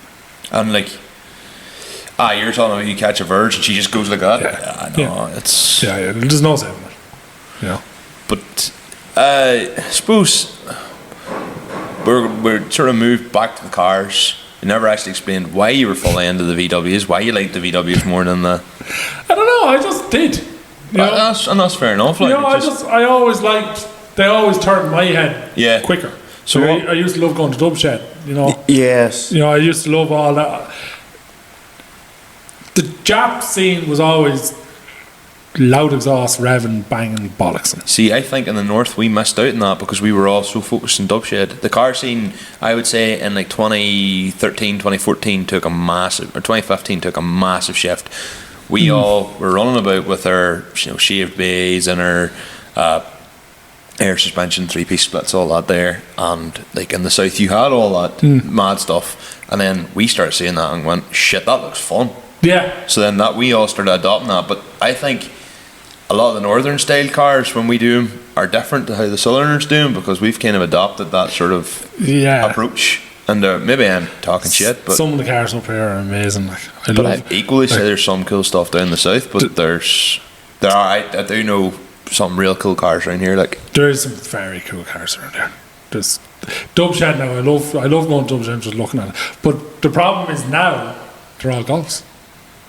Dub shed is full of. There's very like as cool as dub shed is. There's very little mix up in it. Yeah, I would say probably 80% of what's indoors in the VAG hall is probably golfs of some description. But fucking mix it up a bit. Somebody get an A6 there or something. Come on. But then I suppose it depends on who's entering. That's it too. And a lot of A6s in the country. Like if I was to buy an A6 in the morning, I'd either have her decked on a set of colours or in bags. I wouldn't turn it into a shoe car. It would just be a full tents. Yeah. Say like maybe like I don't know V-mans or something like that there, and her decked on her and I'd have her as a nice cruiser. Yeah. But I wouldn't turn it into a shoe car. I had a lovely 07 A6 the uncle sold me. Just lovely. She would have been one of the first of the C. She a C7. Did she have to an Adams shape? No, she'd have been before Adams shape. She'd been C6 then. She was C6, yeah. Yeah. She was kind of the nearly the same headlights as the Touareg, the Mark II. Yes, that shape, the big round grille in the front of her, not the more sleek version, just the big flat headlights. She was lovely. She was 2-litre automatic, the 184 brake. Oh, aye, right, yes. Really nice. Well spec car then. Blacked out windows, black car, chrome kit on it. Oh yes. I don't like de-chrome and stuff. You're against de-chroming? It was in a black car with full tents. I'm not a fan of it. I liked a little bit of different. I don't like shiny chrome. But when the car's all black, you maybe need something to. You need something. Take away from it. Yeah. Like even like Willow's Cooper S, like she's on trends with the Cooper S clubs and stuff like that, and they're all like, oh, de-chrome. Willow's is all chrome on, and I'm just like, it's just different. It just looks nice. I love something that stands out. Like. Hence the drift car. Even though it's camouflage, we can't always see it. Like, but it's kind of the wrong colour of camouflage, show, isn't it? I don't see a problem with it. There's not too many pink natures around that can camo winter, but it's cool. It catches attention. Well, then moving forward then for a man that's obviously into the more golfs and all that stuff, how do you get into drifting? So 2017 I got into drifting because one of my mates, Tossie, he asked me would I go help him do tyres. Okay. And I was like, yeah, grand. I remember giving out going, oh fuck, I have to go over here. Don't really want to go to Mondello. This is going to be a load of shit. So you were. Like, so was that your first introduction? My first introduction to drifting. I knew nothing about it before that. Did you? I knew it was there, and I'd watched quick YouTube videos of it and stuff like that. Yeah. Oh, yeah, that's cool. Oh, did you ever watch Diffin? No. Fair enough. No. Diffin is grand as well, but you get there's only so much Diffin you can watch. Oh, yeah, 100%. Oh no, I totally get it. Even the King of the Cone and stuff. So much that you can watch. I think a lot of the reason why I think we enjoy watching King of the Cone so much is we know so many of the people doing it. Yeah, you're kind of nearly rooting for them. Yeah, I see anybody like Gary Kerrigan or like Shayla Hearn or Danny Toland or any of them lads coming out. Like you're always going, right, what's he going to do this time? Or whereas. But what can you do different than different? I think if you watch their flow, like obviously a lot of it's first gear, second gear, but if you watch their flow and watch how they navigate, because like they're the best. I won't say the best effers. That sounds kind of cringe, but to be fair, the best drivers, like that car will not straighten for an entire 7-8 minutes. Yeah. So they are sideways the whole time. So the best lads, like you watch certain lads going out, like Paul McKenna there, for example, as well. Like you watch them coming out, and it's like nearly like poetry. They're just like. I know it sounds a bit silly. They're never certain. They're going doing one thing, they follow the next obstacle, they're kind of going around it, and you see them. Whereas you see a lower class of driver will come, me will come and stop and go, fuck, what do I do now? Then maybe do a wee set of obstacles and go, yeah, hey, done that. Let's go to the next bit. These boys are never stop, and if you learn to watch that, it gets a lot more interesting. It's even more the fact of, I would have said, yes, obviously they're continuing the flow and they're never straightening, but it's the fact that if us three are in together, I don't know what the fuck you're going to do, so it's reacting to what other drivers do, I suppose, and then be able to adjust on the fly. I suppose if it's like drifting, if you're not really into it and you watch it, you're like, wow, they're per sliding around the track. Yeah. Whereas if you're really into it, you're like, the angle, where they're at the tipping I points now. suppose, yeah. That being said, there is some shite different out there. Yeah. Like there's some And that's real. why the different down around us is just calm. But if you Sorry. came to like Sakina Combe with me or him, and I was explaining to you, right, watch these two guys here, and they're two mates that know each other, and like you get someone who's really, really rash but a really class pilot, and they're nearly sitting on someone's door the full way round the track for 7 minutes straight, and they're constantly just nudging. Like that's entertaining to watch. So And as I it's say, the if same as two boys that know each other going out in the drifting. Like they're- Exactly. Oh, yeah. Like you look at Magic and Bartek when they go out in the bash. Oh, I father son just constantly. They're just chawing doors off each other. Yeah. Like they're brilliant to Yeah, watch. it's And great they're- to watch. It's such an experience to be in the car with Yeah, them. Like great to watch. Yeah. Seen some of that as well.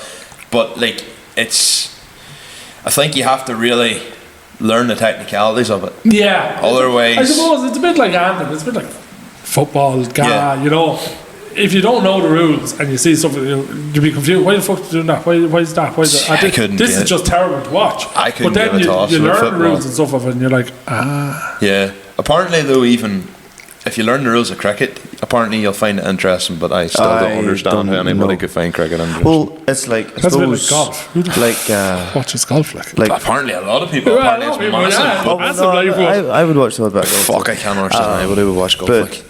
I suppose it's like a big rule change this year with the guy with the football. 2-point arc. And it's now got the case of, so if a team has a couple of long range kickers, The two of us are lost. Like we're just not with you know, like they have shook it up a bit. So like, say if one team has a couple of long range kickers, before it was boring to watch because they were constantly possession kick from a to distance. try and maybe score a point, and they were obviously they didn't want to give possession up, so then it was boring to watch. Now you've an incentive to shoot from far, so it's put another degree of awkwardness, I suppose, or another degree of tactability into it, and that's all I'll talk about that. If you, But again, if you say as, so. as you all say, it's the more you know, Yeah, the more the interesting more it becomes. interesting it gets. Yeah. So you went to Mondello first time, 2017, being Yeah. like, right, okay, we'll Go see on. what's going to happen. I had a car bought that evening. After doing the day with him, I had a car bought. I had a 318 bought that evening. Great starter car, to be fair. Brilliant. Great start. E36. E36. IS. IS Coupe Saloon. But an IS, so Yeah. 140 horsepower, plenty of power. Yeah. Yeah, For a for start. about 4 laps. Yeah. She'd be good, Boys. she'd be good for the That's a little hard on a little girl. She was grand. She done Carberry slab a good bit to get the feel of it. I Was don't. Canterbury Slab going back then? Yeah, it's still going. I know it's still going now. I thought it only. No, the slab was going for good for years. I think the slab was going in 16. I'm pretty sure Cian Leahy was there yesterday. He was there with one of the girls in AS200. Yeah. I need to have words with him when driving AS200s. he sold his, like, and I was delighted. Now he's in another one. Like. Yeah, and then on, he sent me a Snapchat this morning of all the wheel bolts missing, and I was like, he goes, yeah, that could have been a bit of a disaster. And he goes, I'm pretty sure I saw one of them lying on the road. I was heading back up, and I was like, yeah. But yeah, so we done a good bit in Carberry first to get the feel of things. Yeah, of course. What was it get you hooked on it though? It was just the sliding and the out of control in control. Like to drift, Yeah. you have, like, you're on a knife edge with drifting Absolutely. all the time. Like one wrong little move with the steering wheel or the brakes or the clutch or whatever, you're gone. Yeah. And I think it was that was like, fuck, this is class. It's just excitement. It's just like, it's adrenaline. It's Oh, pure. Like, unreal. the best memory I have in drifting of late was when I got the 34 working properly and on full power. What she was doing for a good while, and it was actually Michael Henderson that figured it out with me after a long time fucking around. She was collapsing the intake pipes, the intercooler pipes. She was sucking herself So in. she was sucking herself in, so she was suffocating herself. Right. And she wouldn't be on full power. And I was like, this is fucking class. Like, and then we So you had her hard piped. No, she was mostly hard piped, but the bends were gone weak. The silicone bends were gone weak, so they were coming in, and it was. I didn't build that car. Okay. That car was built in Lithuania, like in 2012 12 That to 20, explains the 13. left-hand drive. I was going to ask you about that, but that explains. So that car was actually, I've been told, was quite a famous car in Lithuania. So that was competed for years over there, but it was a real Lithuanian build. A lot of homemade stuff that shouldn't have been homemade, it should have been bought. And I've replaced a lot of it now. Like they made a 2-plate clutch out of a BMW clutch. Okay. And had it spaced out with washers. The pressure plate spaced out with washers and stuff like that. And as the clutch just wore, they took the washers out and it was just a mess. Yeah. Now I have a $2,500 worth of clutch in it now, but it works. What do you run on, an Extreme or? No, it's it's an English brand. CG? TTV. Okay, right. Is it TTV? Josh King put me onto it because he's an E36, but he's building to make. No, just run. No, he's an E36 with a M50 B25 Turbo monster, and then he has an They're E34 really with a V8 that is going to hit over 1,000 horsepower. Naturally aspirated. No, turbo. Big turbo. Big turbo, but it's an S60, M60, so it's the steel block. Yeah, so it can take it. It'll take. That'll take it. Whereas mine's 62, it's an aluminium block. Oh, okay. So you probably can't really do any more until you go pistons. There's pistons in it. Oh, you have? What are they, Malleys or? Good now. It was done in Lithuania. So just pistons, rods, crank, all that still standard. Just pistons because that was the only. He says the only thing he was doing was melting pistons.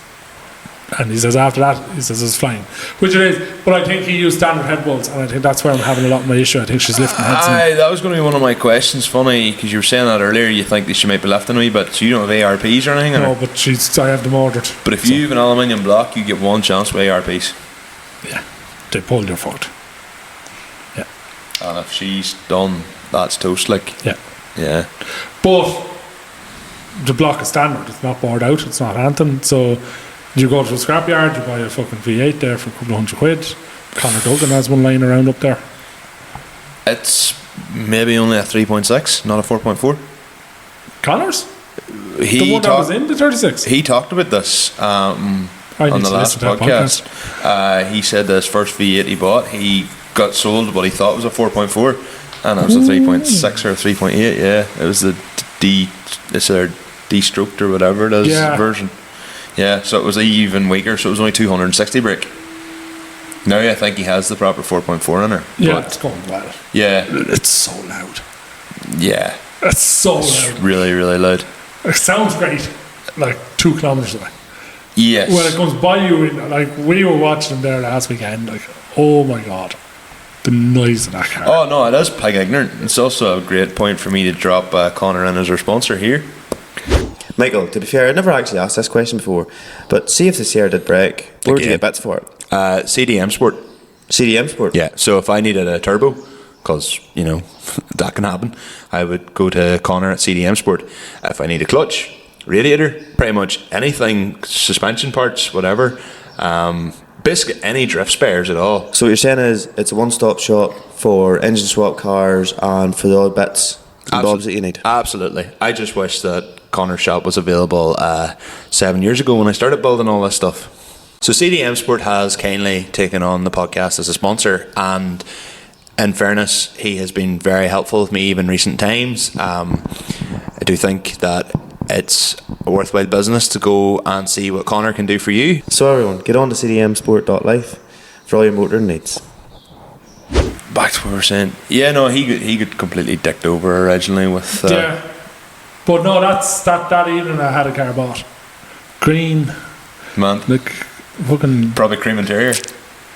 Cloth interior. Oh, wow. Cloth interior is horrible. We'd done the slab in that for ages, and then I bought another chassis, bought a rolling shell, and sent it down to Paul McCarthy, and he put a cage in it for me. Very and good, I took yes. everything out of the green car. I was after blowing the engine in Mondello after, like, I think I said, right, Mondello, this is when it was Auto Heroes. Remember Auto Heroes? This is going back away. This is 2018. Yes. And it was Auto Heroes. And Tossie had his E36 done up in the Martini graphics. Okay. White with the stripes on it. Yeah, the blue and red stripes, yeah. Yeah. With his 2.5 M52 with an M50 manifold, really nice engine and everything, and me with my 1.8 Went out track, 12 o'clock, car was dead. So I just spent the rest of the day with Tossin. He was like, oh, he says, I'm going V8. I went, oh yeah. He's, yeah. So that's grand. I said, I buy that engine off it. He went, oh, will you? Yeah, my engine's fucked. He said, oh yeah. So 650 quid later, bought the engine, 6 wheels, gearbox, bought a nice bit of stuff off him for it. And he went and he actually put the M62 that I bought later. So I bought 2 engines off Tossin. Okay, so you're constantly just buying engines off them? Going on, Yes. like going. When I needed upgrade, I went with the 4.4 as well. Yes. And put the 2.5 in the car, in the new car. Yeah. And that was class. Unreal. Like, I thought I was the bee's knees, going straight under the bridge, the end of over one, pull the handbrake side around. I was like, this is class. This is fucking That's where I am at the Look, minute. like I'm fucking James Dean, like I'm fucking loving it. And then Dave Egan's brother, Brian, Yeah. brought the car for a spin. He says, can I bring it for a spin? I went, yeah, because I had Paul's locket in it. I roll cage, a few bits and pieces done. I had an M3 back end in it at this stage as well. M3 Evo back end in it, actually. And so Brian says to me, he says, oh, can I bring it for a spin? I says, yeah. I says, one condition. He says, what? I come with you. I was not driving that car hard enough. He got so much more out. He came under the bridge sideways and managed to get it down around Mobile Run. Now, it took a lot, but it opened my eyes going, I just need to be more ignorant. That's what they say. Sometimes you need to get someone like who knows what they're doing to drive your car. Yeah. Because if they do that, they will show you what your car is actually capable of. Like when I had the 34 first, I think one of his first outings was Fundraiser. Yes, okay. And James Dean was looking for a car to drive, and I tried so hard to get him into it. Just drive it. And I'm so glad he refused, because the next lap the clutch shit itself. Oh. So I was like, that's a blessing in disguise. Because I'd hate a man to drive it and break it after me begging him to drive it. Yeah. And then he breaks it and he might feel bad about it. And I'm like, shit. Yeah. But done that and then decided I had enough practice and went into 2019 going into Drift Game Nationals. First year competition. Green as fuck. Yeah. Not a clue what to do. Disaster. That was when they had the entry under the bridge. You come down Main Street, under the bridge and hook a right. Oh, Yeah. that was a disaster for everyone. That was a disaster for everyone. I initiated, that was it. Spun out, drove off track. Went second time, spun out, went off track. Had no practice, had no nothing. First time out, disaster. Progressively got better and better and better. The more I talked to people, the more I improved stuff. By the end of the year, I was doing fairly good. Punchestown, I think, was my best round that year. And that was really good. Me and Johnny Flynn had a good battle when he was in Pro 2, and Kevin Kilgariff and myself Yeah. had good battles, and I was happy with that. And then the V8 came. So we were fitting the V8s, And that's still in the E36 at this point? this is still the E36. Yes. So actually, no, I lied. The V8, BMW V8 didn't come. Oh. It was an LS1. Oh. Oh. So I said, fuck it, I'm going big power. I said, I go put an LS1 in it. So then I got talking to Bob Stevens, and he got me an LS1, checked it over. Didn't have much money to do a big build on it at the time, so I says, right, what do we have to do? He said, we'll just take it down, clean it, and put it back together. So you don't need to do anything for the power you're wanting next year. We don't need to do anything. So I said, sweet. Put it in, done the whole lot. Got sponsored by a company in the US called Phytech, and they do like standalone self-learning ECUs. Okay. So that was my cheap way of getting an ECU going. Yeah. Safety systems on it didn't exist. Yep. Oh. That was the downfall of this whole engine. Then COVID hit, shut down the whole lot, and then Ed Power tried to run IDS in the September of 2020. Yeah. First time out in the 36 with the LS in it, lap and a half to see on it. Oh. That would suck. Yeah, that was painful. Yeah. So then I went, fuck it. Pav Pavilius now owned it, the Tosses E36 with the V8 in it. and he was selling it. So I said, Pav, I'll buy it. He was selling the engine, not the car, the engine. And I said, I'll buy the whole lot off you. So that's where I came to get the BMW V8s, the 4.4 V8s. Put that into it, that done 2021 BDC, 2022 BDC and IDC, and then 23 I stripped the car to refresh it, and that's where the 34 came. Okay. So the 34 came up for sale for 13 grand, and it had the engine that I wanted to build. Yes. So I was like, it's going to cost me 16 grand to build this engine, but that engine is already built in a car running, proven for 13 grand. Yeah. Shall I buy that? So went, got money, went, bought the car. No intentions of ever looking at that car. That car was purely for its engine. Got it home, chatting to a few people looking at it and looking at the build quality of the car. I was like, this is too good. Fuck it, we'll have a bit of crack with it. We'll do fundraiser. We're like straight into fundraiser. So I had my 36 with the 4.4 standard V8 in Yes. it, and I had the 34 with the built V8 in it, Yep. turbo. So that was great. Jumping between two cars, primarily staying in the 34 because it was so much fun. No power, it was probably only 300 horsepower because it was suffocating itself. Maybe that's why they sold it. Your man couldn't drive it. He was like, oh, it's impossible to drive. I could drive it. Yes, it's a handful. It is the most obnoxious pig of a car to drive. It's horrible. But I'm used to it now. So it makes every other car so easy to drive. So that done in the clutch then in probably lunchtime of fundraiser. So I got back into 36 and done the rest of it out. And then Robin, Willow's father, was kind of talking to me. I was like, no, I'm just going to pull it out now. Fuck it. It's just put it in 36. He was like, no. He says, we could do this. We could look into this. See what's wrong with the clutch. I was like, grand. Pulled the clutch out of it. Plates were gone. So I was like, right. Plates and leaks, relined them with brass. Really good grippy material. Lasted a day. Clutch gone again. So I was like, right. Now I need to start looking into properly doing this. At the time, they had a 530 box on an adapter plate. Yes. And it was rattling like fucking wood. It was horrible and all. And I had the original V8 gearbox on the other engine that was in the 36, which is now dismantled, sitting on a pallet, because the 36 is now in sandblasting. Okay. Yes. Because I was progressing on with the 36, getting all that done, while now planning on going back to LS with the 36 and keeping the 34 and going to LS. Still haven't got there, but went and got TTV's clutch, talked to Josh King in the UK. What does he run? He says, just run these. He says, I have it in the D36 for 4 years. Says I've lost maybe 2 mil off the discs. Okay. So He says, no. brilliant clutch. Brilliant. No maintenance. Just put it in, forget about it. And to this day, forget about it. There's a lot to be said for that. Like, Brilliant, brilliant, reliable, looked really nice, made to order, made spec I wanted. Like, what do you want? I don't know. Oh well, we're building it now, so. would you not go away with just running the paddle clutch though? I reckon the power was too much for it. Was it a paddle clutch that was in it? It was a paddle clutch, twin plate paddle, BMW homemade. Fucking. Because I know boys chips that of are them. running paddle clutches in 600, I 700 probably could horsepower. have. You know, I very well probably could have, but I wanted to not have to take this gearbox out again.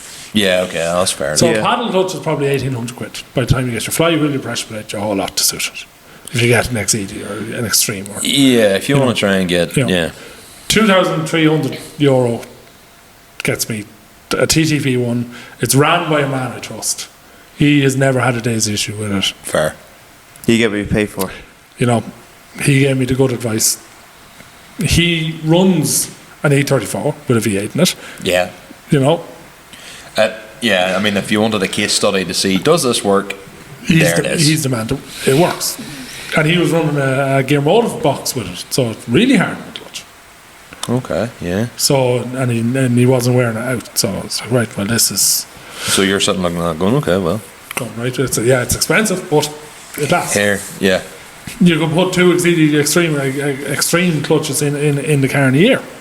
there's more than the price of the one that one clutch. Yes. So fuck it. Yeah. No, that's fair enough. So done a few bits. 34 was flying. Really, really gelling with the car. Figuring out the steering in it. The steering was horrible in it. Figuring that out. It's still horrible. Why is it horrible? Is it slow to return or? No, it's just really heavy because the engine is so far forward. Fair Okay. enough. You can fit the Milwaukee 3.8 gun between the firewall and the front back of the engine to loosen the gearbox bolts. That was the way my Sarah used to be set up as well. Yeah, it's the engine horrible. was so far forward. Yeah, it's horrible. So there's this 8-inch steel girder in the back of the car to balance out the back of it. Oh. Yeah. And would you not think about shortening the prop and all that till? It's not that, it's Move where the the whole thing. subframe and the steering rack is. Is that the way they are normally in them as standard? But as far as I can tell, yeah. Right. It's obviously an E34, so it's an M5 engine mounts and all, I presume, Yeah. innit? Yeah. So, yeah. Well, the boys actually chassis mounted this. Oh, okay. So it's now chassis mounted to get it back as close as they could to the steering rack and subframe. So if I want to do it properly, I get an S14 subframe for the front foot and turn it into an S14 front end, which is what Josh has done to his. So I'm like, I need to get over to you. I want to have a look at what you've done, and I'm going to copy it. And if you could drive yours the way it's set up, once you put an S14 subframe onto it, it'll be like different. It's easy to drive then, you know. Yeah. But that was bringing us into 23. Well, we were 23, yeah. Now we're going into 2024. Yeah, last year. Was last year Ballykelly? Round No, one. 2023 was Ballykelly. Right, well then, sorry, at the end of 22 I bought the 34. Yes, that makes yeah. sense. And 'cause- then decided to compete in IDC with the 34. So Ballykelly was the first round, got it freshly wrapped in the camo pink, a new style of livery. You kind of went from camo pink to lines to kind of match in with the trailer and stuff. yeah. Ballykelly was probably my best round that year. There was 88 qualifying. 88 was my qualifying score. Didn't get in. I was 33rd. 88. Yeah, Fuck. How many people got in their 90s? mental. Jesus Christ. That was the first year we were kind of standing back on. Fucking driving quality has gone mental. Mental. But the Pro grid was for 2 years wasn't great. Like the Pro 2 Pro grid Grid was terrible class. for 2 years. The Pro 2 was savage. And Yeah. now what's after happening is that's now rolling over. Yeah. They're all now stepping up into the Pro. Yes. And the Pro 2 is now starting to level out a bit. It depends who you're talking to. The likes of Conor Dugan will tell you that the Pro 2 is probably the more competitive championship. Oh, it is, yeah, because there's like 60 drivers. Yeah, but It is more also competitive. and higher qualifying scores as well. Yeah. But maybe are you judged as heavily in Pro 2 as you would be in Pro?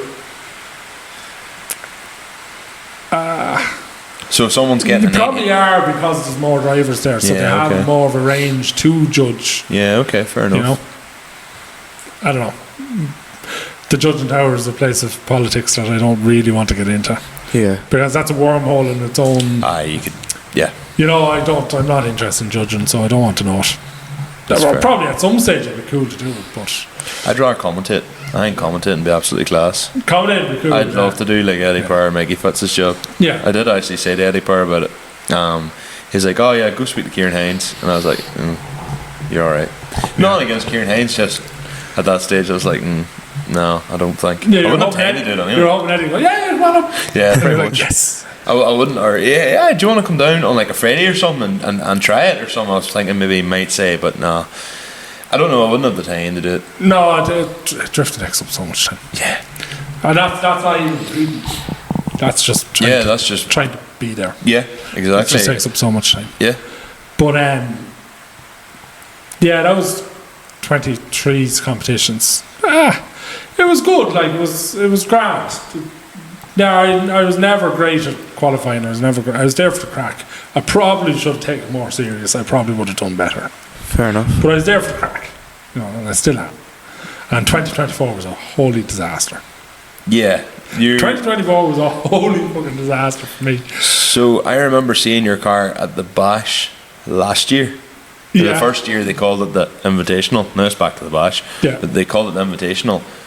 And I think your car was, I remember hearing your car and I was like, that thing's running off. No, maybe I'm wrong, but I'm pretty Yeah, sure. she was kind of misfiring there. And we had misfires in her. That's all. That was all easy sorts with coils and stuff. My biggest problem with 2024 was keeping the back end on it. Oh, kept blowing stuff. No, as in the back panels, the boot lid, great, the back quarters. Yeah, kept it. It kind of started round 1. Trying to learn the size of her, just. 2023, I never had a problem. But 2023, you said you weren't taking it that seriously. 2024, you maybe were. I probably wasn't, no. I was still there for the same amount of car. I probably was taking it because Magic had it drilled into my head now. He says, you're in competition. I was like, okay, right. I better just stop acting the bollocks now and try to do something. So, round 1, Japfest layout. Initiated down onto the wall. Practice was going well, everyone was going great.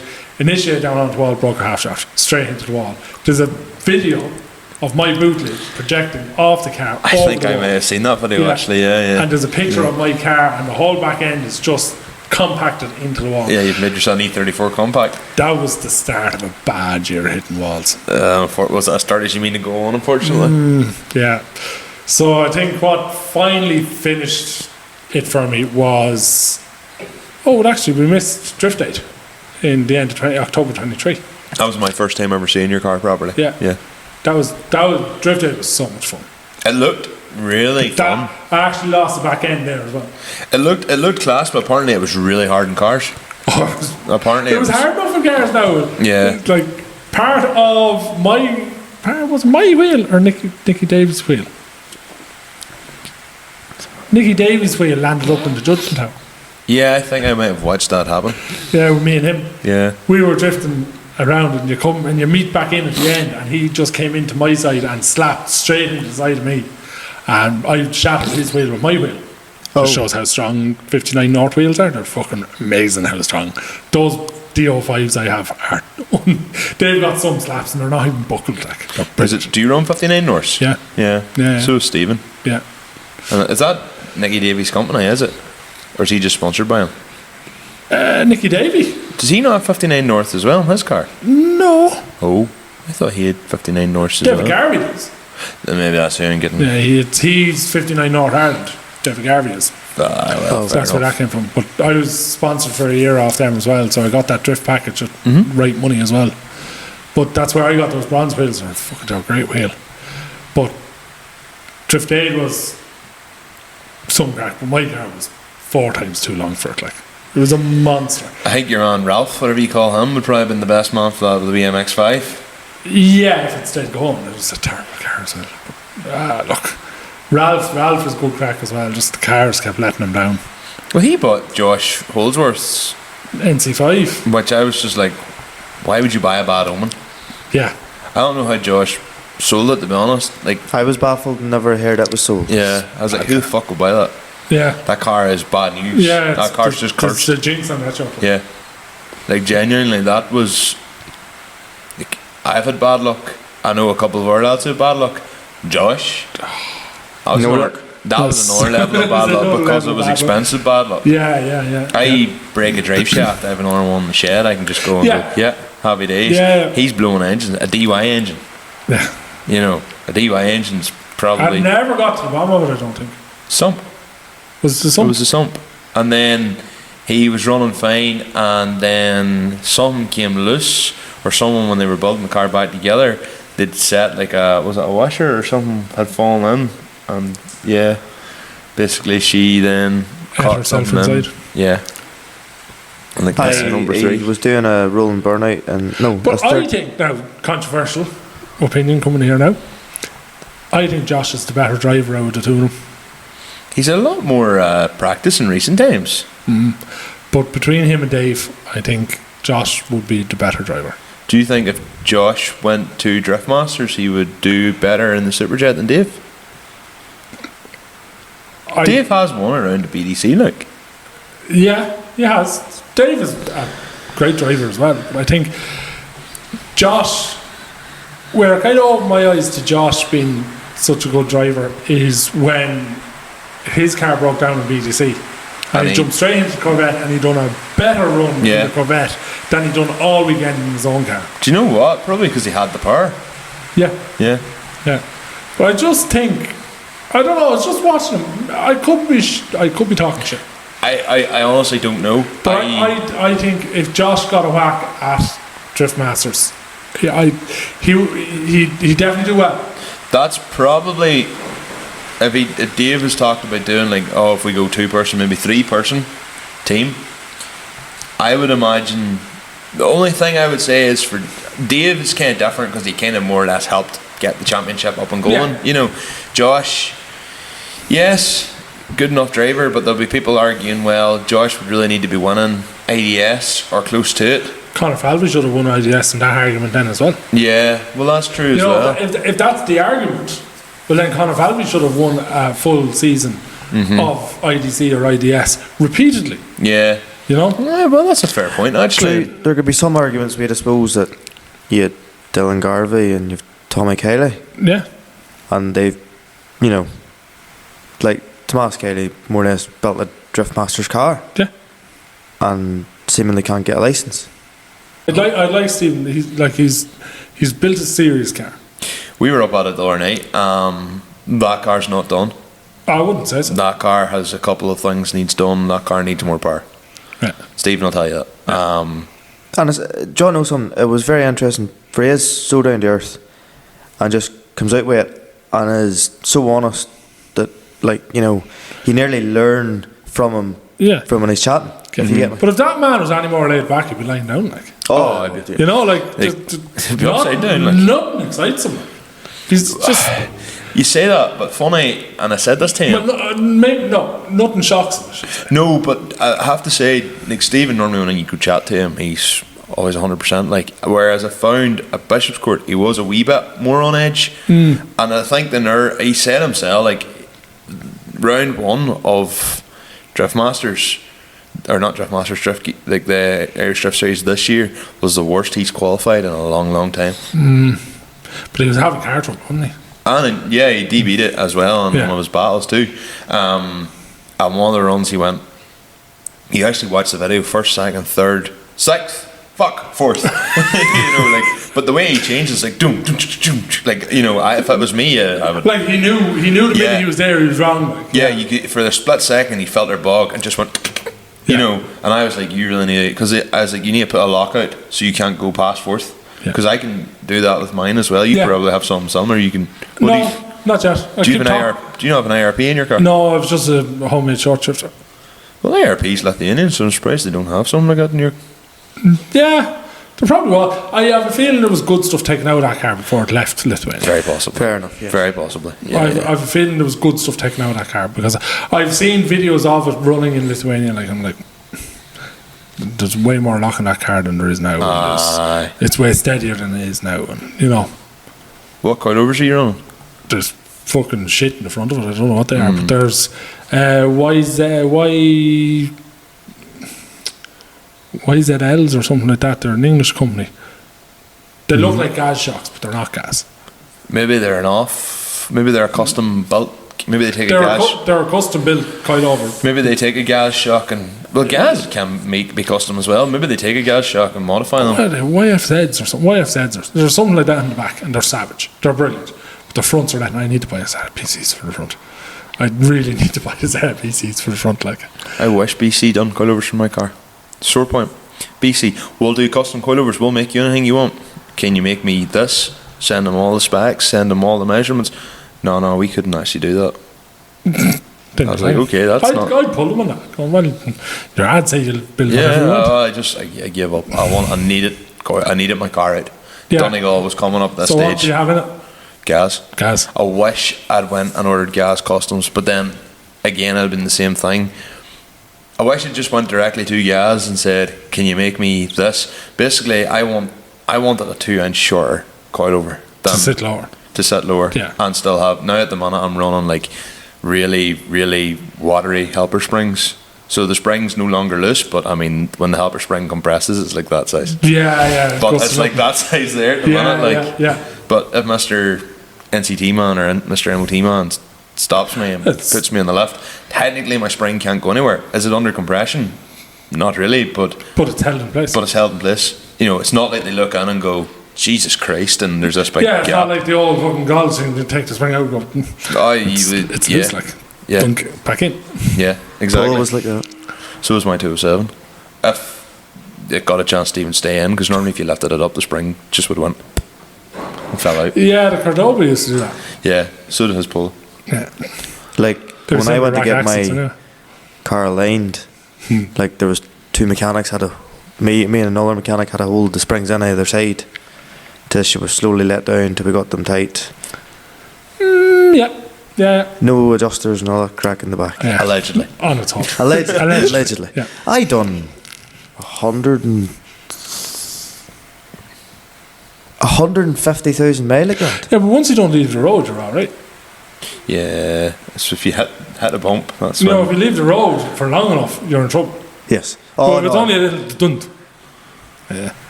So, what would be next? If you're not competing this year, if there's certain changes made next year, would you consider competing?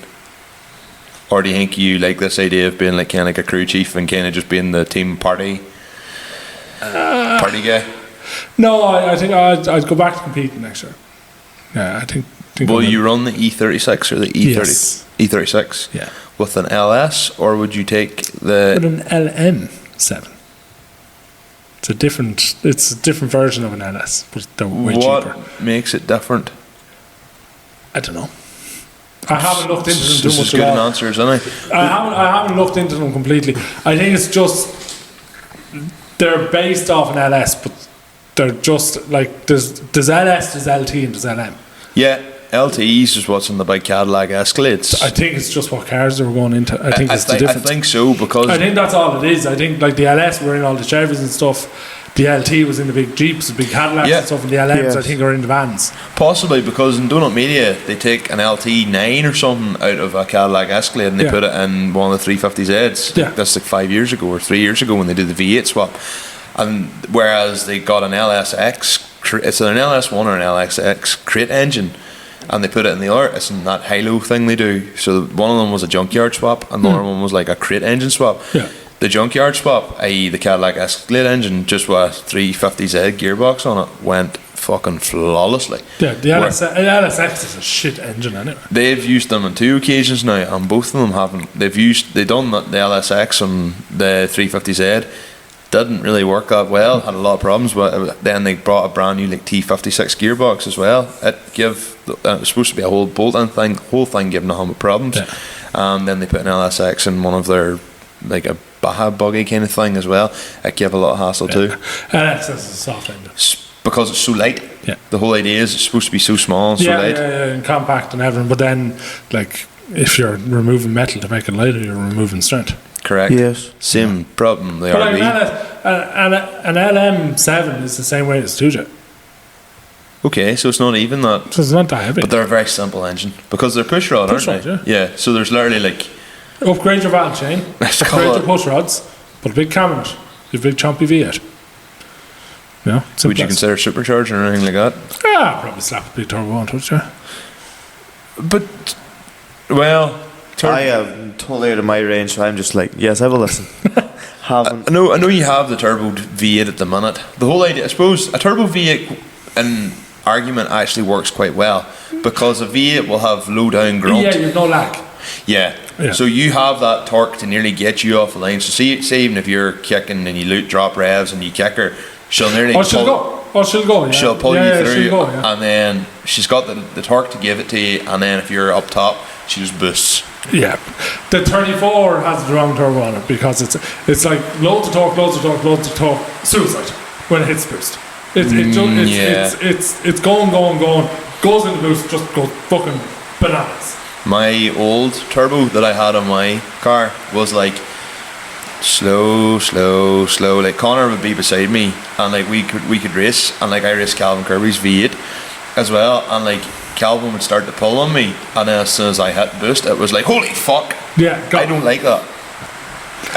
No. I would rather a gradual thing of power. Yeah, like I was one of my friends bought a well-known 2J E30 that was for sale a while back. Well, it was for raffle. It was like a cherry red. Yeah. One of my friends bought that and it was delivered to my garage. It was the night of my birthday in January. Nice. Little bit icy. Put on in January. In January, yeah. What date? 4th. I'm 13th. But Hear the rain, boys. I haven't fucking stopped today. You haven't left anything open on the... I hope not. I actually had left the tractor here earlier for you if you were coming in the lorry. I'd actually parked the 110 in front of the shed here, so you would see it from the road coming in, but it started to rain. I said, No, it needs to go to shed. my sunroof has holes in it, like, so. Oh, yeah. No, fuck that. But, where was it? Oh, yeah. Belly 30, it's the same issue. Just nothing boost. And we actually lost it. That'll happen. Heading for a wall, I flicked it, turned around and put it in the hedge far side of the road. Not a scratch on it. I was gifted. You got lucky. Man, was I shaking after that one. The car wasn't even paid for. Oh fuck. Oh fuck, that wasn't one of my proudest moments. But my mate was sitting beside me. Two of us just drove back up into the garage. Pure silence. Straight in the doors, Charles Islands. His wife was in the car. The two of us got out. We just started giggling at each other. Said, what happened? And we didn't tell anybody until a couple of pints later on, and we kind of started talking about it again. Oh really, Philip? Did you, Philip? Where did you go, Philip? Oh, fuck's sake. Fuck you, right? But it was... If I wasn't used to drifting, I definitely would have hit that wall. Oh, you would have been able. Because it's something that's only happening now because I'm trying to focus on it, is trying to slow everything down when you're drifting. I think that's very, very hard to do. Oh, I find that as I was going through Mondello, as time was going on, even because the bash is incredible for track time. yeah. As you know, like that's why you do it. Yeah. Like by the end of the day, I wasn't panicking with the steering anymore. I was letting go of the steering wheel and grabbing it and doing whatever. And I know next time I go out again, I'll start panicking. Yeah. And pardon me, I'll get back into it faster, but I'll still take You'll be rusted. one or two runs Yeah, at it. yeah. But you're thinking yourself, like, oh my god, I need to be doing this, need to be doing that. And I think one of the ones I'm struggling with is initiations. That's my next thing to work on, Yeah. because I cannot initiate to save my fucking. Backtrack, go backtrack and just try flicks. Backtrack is the safest place to try your big flick initiation. Yeah, no, next time round, because I did try it once at Mobile One, and No, mobile one's not the place. no, I ate the grass, like. Yeah, mobile one's not the place. So I was thinking backtrack, swing out, kicker, and do that. Yeah. But I'll do that. I'll not be able to get to the summer bash, unfortunately, unless I maybe get down for the Sunday just to see the crack. Might land We'll bring you down. out in the cars. Actually, yeah. Two you come down. Yeah, that'd be a shout actually. Bring the lids. Yeah, they're sitting in my car, I think, at the minute, or maybe in the bottom shed. I can't remember where they're at, but yeah, I'd be savage. Yeah. I'd be happy to do that. Like, but it's funny. Like, you do sort of get used to things, but I don't know. I don't think there's anything could prepare me for that severe, insane kick on a boost. Once I would lose it, I don't think I could drive your car. That's not even me hinting. I don't think I'd want to drive your car, to be quite honest. I think, My car's scary. Like, it's not too many lads I want to drive. yeah, Like Michael Henderson loves it. He thinks it's just the way it comes on. Power is amazing. But, he's a psychopath, clearly. but like the day we got that working properly and she wasn't collapsing the hoses anymore, Michael came with me for the first spin. So because I said, right, you help me fix it, you get the first spin.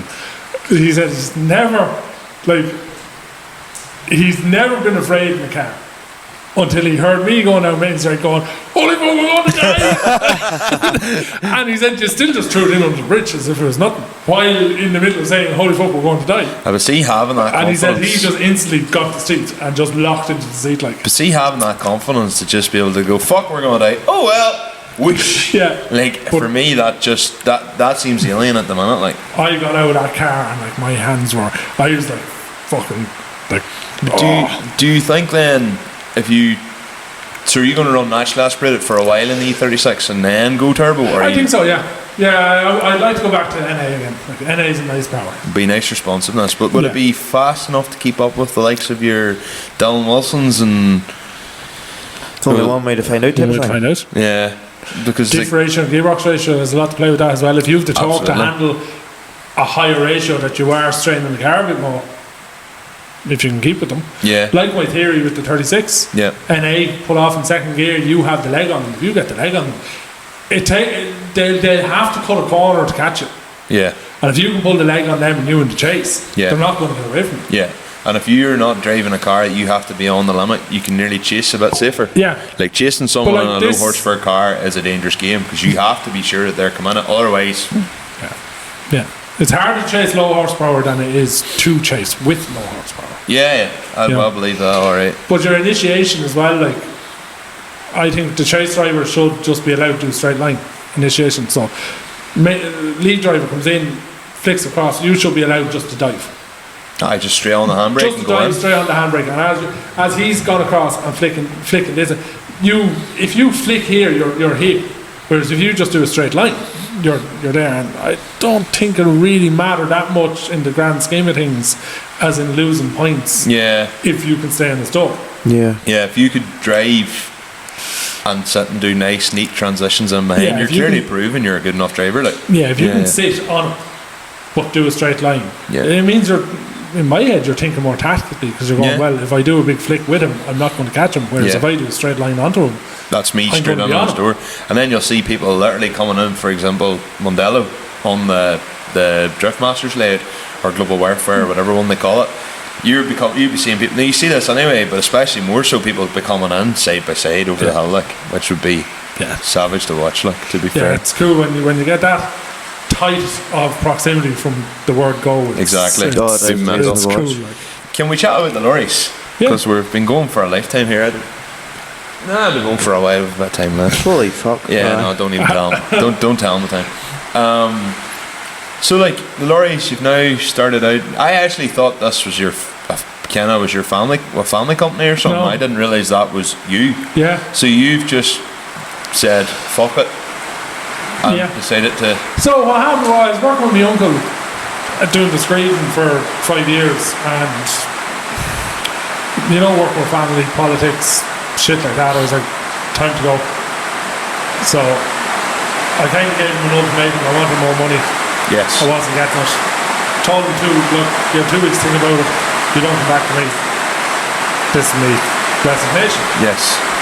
I was just the workload was getting too much. And, Yeah. I was just getting. But you on say top the workload was getting too much, and you literally described to me earlier some of the mad stints you've pulled. So you're clearly not scared of work. No. You're clearly not scared of work. So No. when you're saying the workload's getting too much, like, is it just? It's already doing it for yourself. Yes. That was my theory. Why am I working like a bollocks for somebody else Yeah. when I can work like a bollocks for myself? That was my thought. So I went on and said, fuck it. I want to be my own boss. What do I know? I know trucks. How did you know trucks? Just working with the uncle and having to fix them. Coming from mechanic and in cars, stand up the trucks and Yes. having a fair knowledge of electrics and stuff like that. And So the uncle run Arctics or anything like that? Arctics, yeah. He did not? Rigids, yeah. Yeah. So I was on the Arctic all the time. Oh, okay. Okay. Yeah. So, yeah. So you. We had an Arctic mobile, we had 2 articulated mobile factories. Okay. And then the rest were rigids. So I was on one of them all the time. And it was the Arctic that had the twin rear steer trailer. Yes. Cool. And working like that, decided, no, time's time, and kind of had Willow there to back me as well. And she was like, if you're not happy, and I wasn't happy. Yeah. She says, There's a lot to be said for that too. like. You just weren't happy. It was just the same day in, day out. You just same bullshit. I just wasn't happy in the job. Coming in a bad mood, not knowing why, Yeah, but also in deep down knowing exactly why. Yeah, in a rut, that was it. And decided, fuck it, go buy a lorry. I think there was another like there somewhere. Oh well. Yeah, it's going to like all along that roof. Yeah, there's another one up there. Yeah. But Hasn't rained that heavily in quite some time. Yeah, you're not joking. it's really heavy out there. Like. I'd even turned the fucking light on. Yeah, but what I'd like to do is put like a thing on from one wall to the other with like maybe a bit of a drain pipe or something, and if there is anything, it catches it and runs it out. Lets it off, yeah. Do a better job. But yeah, so that was July 23. So bought a 05 4500 Scania 4x2. 4x2. Yeah, 4x2. Didn't have the funds to buy the 6x2, which is ideally the truck you want because it can take most weight. Well, okay, so 6x2. Would you not rather 6x4? No. No, 6x4 is a double drive. And Yeah. no. Suppose you're not doing any. You're not doing heavy work. You're not What hauling is out of quarries, a like. 6x4 or 6x2? So 6x4 is the 4 drive tyres. Yes. 6x2 So basically, is, two back axles get Yeah. power. whereas that's a 6x2 mid-lift out there, so that you have your front steer, middle steer, rear drive. Why a mid-lift over a tag? Steady on the road. Tags are more mobile, aren't they? You'll turn, Oh yeah, you turn way tighter with a tag. Yeah. But my plan is to buy a tag when Okay. I get a full-time driver for that. But you can probably let anybody into a tag, but you can let anybody into a mid-lift easier Yeah. I because think you're steady on the road. And the think- work I'm doing, didn't need a tag. a lot of boys say, like, you know, even getting in, maybe is it getting out of real tight spots or something. If you have a tag, you might struggle more because of the less weight or something like that. There A tag is better traction. has better traction. Yeah, tag will have better traction for low load or tipper work stuff Okay. like that. But they're giddier on the road because your chassis, your wheelbase Shorter is short, wheelbase, yeah. so she's more wobbly on the road. That takes a bit of getting used to. So would the trailer bully you a wee bit in a It tag? would, yeah. Right. Okay. Yeah. Whereas a mid lift, Whereas the mid lift, you have a longer wheelbase, it's steadier on the road. Yes.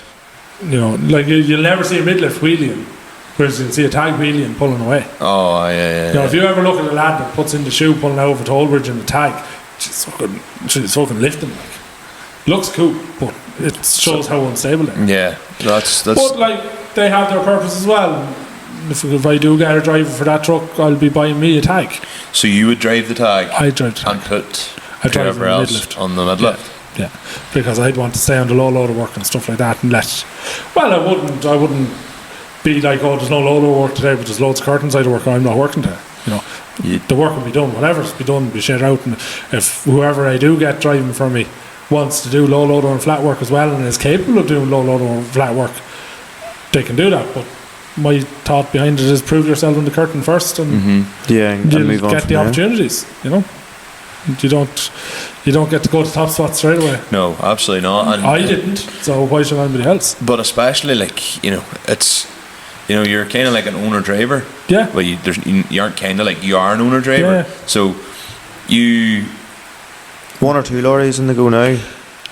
I have 2, but I've 1 working.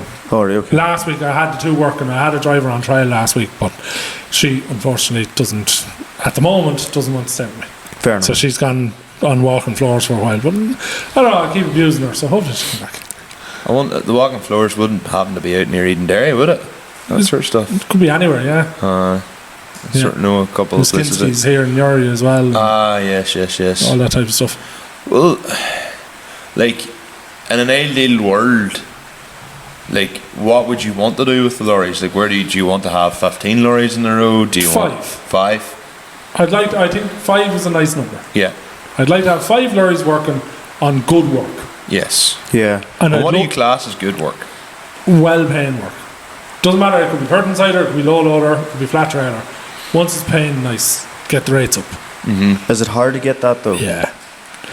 Because there's always the bollocks down the road that'll do it for €50 cheaper. Yeah. Yes. Yeah. You know? I would imagine there's a lot of racing to the bottom. And they're a busy food. So you just nearly, sounds well bad, but you sort of have to, like, I would say there are a lot of boys running lorries who do go out of business, and they were flat out to the day they went out of business. Yeah. Because they've just priced themselves. Yeah, price them to the ground. Yeah. Like, I won't go outside of like 50, 60 kilometres of my yard for any less than 450. You know? That seems, And that's it's an okay rate. seems You know? fair. Like, But- that's a right enough old track. Like, you know, you have to justify going that distance to get the work. And that depends what work you're doing. Yeah. Like, if it's low load work, it's more than that. If it's multi-drop on the curtain side or a flat trailer, it's more than that. Yeah. If you have to load your own load, it's more than that. Yeah. You know? And you need to be paid for that. And I think there's a lot of boys go, but sure, you weren't in the lorry there, you weren't doing X, Y, Z, sure, you're out fucking wanking don't about. realise it takes an hour and a half to load the trailer. Yeah. Sure, you're wanking about with a set of chains there. Yeah, it's called strapping the load.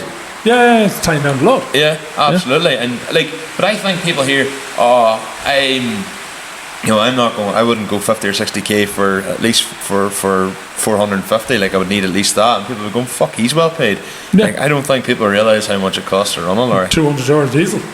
Yeah. Finance. There's finance. You Yeah. know, There's wages. you know, And well, you've got your. there's like, a woman to try to keep. You know, it's not even that. Sure, like your maintenance of a lorry Yeah. is far. You need a wage yourself at the a end service of for the the day lorry every 30,000 is €1,000, I would say. and that's me doing it. Yeah. That's not paying labour. You know, that's just parts and oil. Would you say even like a brand new lorry? Would you be happy to go and service it yourself? Depends. Depends. There's very good maintenance plans out there now. So you do it for 3 years, going through. I use Delaney's in Nace. They're my Scania dealer. Yes. And I try to buy everything from them. But you would know. they work with you alright? they're brilliant. Well, Oh, there's a they're lot brilliant. to be said for that as well. They are brilliant. Plenty of dealers there willing to stroke people as well. Yeah, no, I have to say they're. Didn't realise there was even a Scania dealer in this. Yeah. But Yeah. and was it always Scania? Was it always the V8? You know, did you ever consider a Volvo or a DAF or not? Drove a couple of them. No, never. Suppose I'll tell you the Volvos are more comfortable. Oh, they are, yeah. Yeah, I'd well believe it, but there's nothing wrong with that truck. No, it's nice inside it as It's well. lovely. Hard to beat the noise. Huh? It's just hard to beat the noise. Yeah. I think But a V8 has a great pull. A V8's a great engine. You know? they do say. I remember, like, I'm sure you follow them as well on Facebook. White's Transport. Yeah, Pete. Yeah. Pete. Well, it's Is there Pete or was it Raymond still there or is that? Ray is father. Yeah. I remember like Pete White. He'd bought the 770 Scania S and Scania 770S, and he was saying, I always wondered why, like, you know, we ever needed such a big like lorry or whatever. He's like, and that's when he described the hill, whatever he was coming out of, he's like, I remember then when I plant the foot on her, and he's like, and I overtake everybody else. Yeah. He goes, no matter the load what's on, she does not drop any speed. Yeah. And he was like, this is why I went and bought the 770. Like, so, but would They're the flagship Scania. Yeah. would Volvo have anything? They have a 750, They haven't have they? a 750, yeah.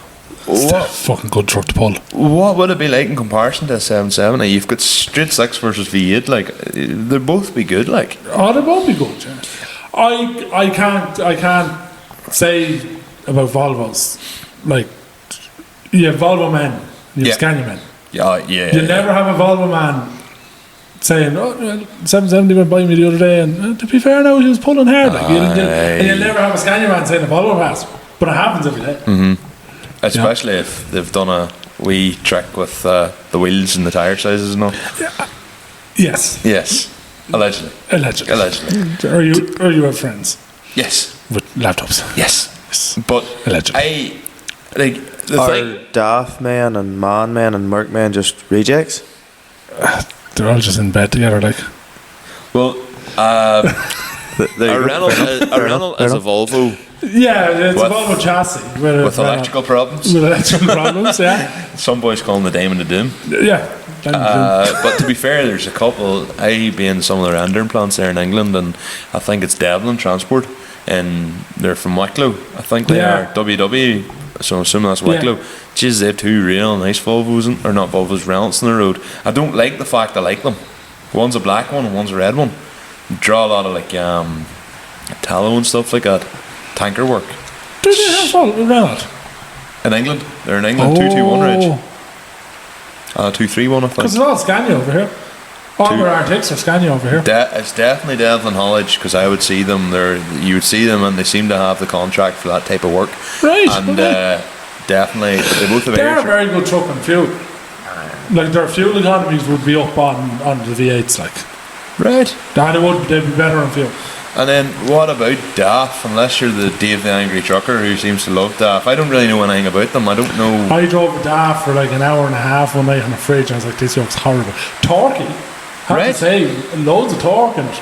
But that was it. Like, you're sitting up there like a bus, big fucking lumpy steering wheel, and I just didn't like it. I feel part of the reason why, and maybe it's the Irish more so than anybody, like Scanias, is because of the slap.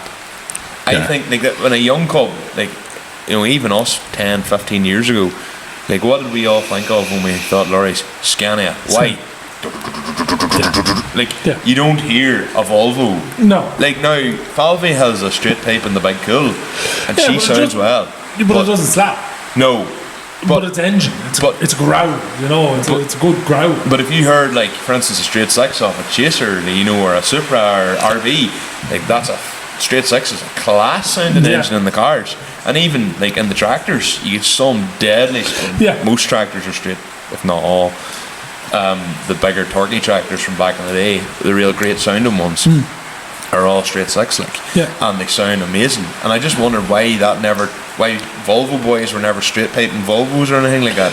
It doesn't seem to be the clientele. It just doesn't sound lads like the slap. You don't hear of anybody, like you wouldn't see a Volvo going by in the road and hearing a big roar out of it. No. Because I think Volvo boys seem to be a bit more about the comfort and about that sort of. Yeah. I could be wrong, but higher class kind of attitude in maybe ways.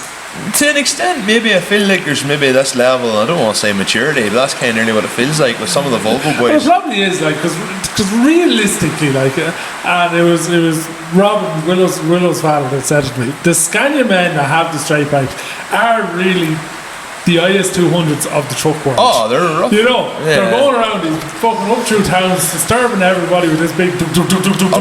Jesus, sounds class. That sounds unreal.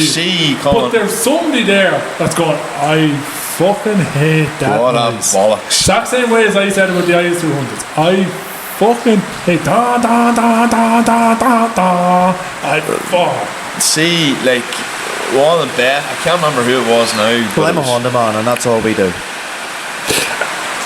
But at least you have a little bit of power to back up the noise. No torque, but a wee bit of power. You know, like, you have a bit of speed there. The IS200 can't get out of first gear to the rings. And fucking Granny's motormobile, whatever fucking go-kart thing, will outrun them. You know? True. I remember one of the best sounding Scanias I think I ever heard. It was a refrigeration company. I can't remember who they were, CBF or something like that, or CRF or something, years ago. Dublin Holyhead. We got off the really early morning boat. I think so. It was like a 1:15 to 4:45 crossing or something like that. And we come out of Holyhead. It was the middle of June, so it was like we got off the boat at like 5:30, 5:45, and it was already like bright, but it was a real crisp morning air. And you know, as you're coming out of Holyhead, there's the hill. Yeah. Just before you come to the roundabout, you swing left. Like just the two, there's two of them come up, and they both have the side pipes. Yeah. They come up that and just went off. Is big for it. There's a couple of truck spotters that have to be out there. No, that's all they're there for. Yeah. It's all the Irish boys coming off the pipes. You see it as well on the A75. There's literally, when I was coming along the A75, there must be boys that know the times of when the lorries are coming off the Stena line or the P&O, because we were coming along the A75, and obviously there's a lot of lorries with us as well, because we'd all come off the ferry. And then there was a fella like Southwest Scottish Photos or something like that was taking photos of all the lorries coming by, but where we were at was like a real picturesque spot on the A75. It's absolutely class. Do you do much mainland work? No. None? No. You've never been wouldn't pay me. Really? Yeah, wouldn't pay me. I don't do it. You know? You don't or you won't? Both? No, I would do it, but the price I'd have to charge is way over what. There's lads out there doing it every day of the week, and they know the run of things, and that's their business. Yes, because they know the paperwork. They know the crack, they know the paperwork, they know the people. You know, leave them at it. I'm a one-man show. I've enough work in Ireland. You know, I think it's easier for us to go to England than it is for you to go to England. Yeah. Yeah. Even me going over privately, drifting over there. Like, I'm not going over there selling stuff. The paperwork I had to do for the truck, because it's an Arctic. It was going on as HGV. Oh, you couldn't put that on as a camper. No. You know, it's going on as freight. So you have to have your PBNs, your CMRs, your customs clearance. You have to have all that. I'd say we probably would have to do all that as well, to be fair, if you were leaving from here. Maybe, I don't know, if you were going to... No, if you were going over Jeep and trailer, car, van... if you're doing what you're doing with the freight... Oh, yeah. I think it would be a balls to go over here with the lorry as well to England, like, but it's... would you have any sort of plan, or you just sort of take it as it comes kind of thing? I'm only 2 years into it. Yes. So, like... Oh, very fresh then. Very fresh. July 23. Very, very fresh. And it's definitely going so much better this year than it was last year. Well... Because my name's getting out there. I'm getting more constant work. And I'm getting good contracts with companies that bigger companies haven't been able to get yet. Yes. And I didn't go looking for them. A private man asked me, "Oh, would you move a machine here, or would you pick up this?" And it'd be in this yard, and I'd go, "Yeah, grand." And I'd get into the yard and I'd get talking to the boss. Yeah. And I go, "There's my card. If you ever need any work done, give me a ring." 2 or 3 days later, phone rings. Are you interested? Oh yeah. How much? Yeah, grand, you have a job. And it just stems off that. And then you stand there like 10 minutes having a crack with somebody, chatting, talking shit. Says a lot because you're fresh in your mind. Not even that. You're polite. You're nice. Yeah. Well, you said earlier, it pays to be nice. Like it pays to be nice. And absolutely, it does. Yeah, and people might think it'd be a walkover because they're nice, but like that little favour of, "Oh, I'll give you a hand with that for a second, sir." "Oh, you sure? You don't have to get down the road." Aye, here, boys. I'll help you unload that trailer. Here, I'll lift the back straps off or whatever. Yeah.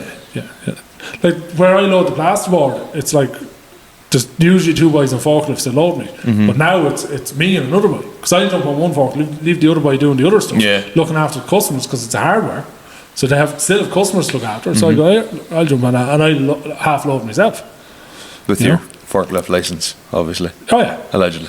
no, I actually. Oh, do you? I actually have. Yeah, no. How wrong of you to think that? No, I actually have. It's probably one of the few cards at the moment that I have in date. I know. It's that's the driver license. It's handy to have because I have it too. Like counterbalance is handy. Like, yeah. The more places you go, the more places ask you for it. Used to be you could just jump on a forklift and just tip away and nobody gave a shit. I want to get the teleporter next now because that's just handy as well. How the teleporter? Yeah, he's yeah. I want to get that. Do you find? What's the labour pool like? I know you were saying about this other girl who joined you and then now she's decided to go elsewhere, but what's the labour pool like? Because like you see some of the young cubs out there that want to drive lorries. There's not that much labour in it. No, labour pool as in like people, like staff. Oh, like staff. Getting some. Trying to get somebody good. There's loads of people out there that want to drive. Yes. But they let them down the road and be in the ditch before it gets to the bottom of the road. And see, I don't know if I know a couple of lads who you heard stories about them in the tractors and they were sketchy enough, and then they put them in the lorries and they were a class act. I don't know whether being in the lorries and maybe a bit more professional kind of calmed them down a wee bit, and they were maybe good drivers who just pushed the boundaries a bit too much in the tractors. Yeah. Well, tractors aren't really made to be on the roads and doing the speeds they're doing. They do. At this stage, they're very fast. Yeah.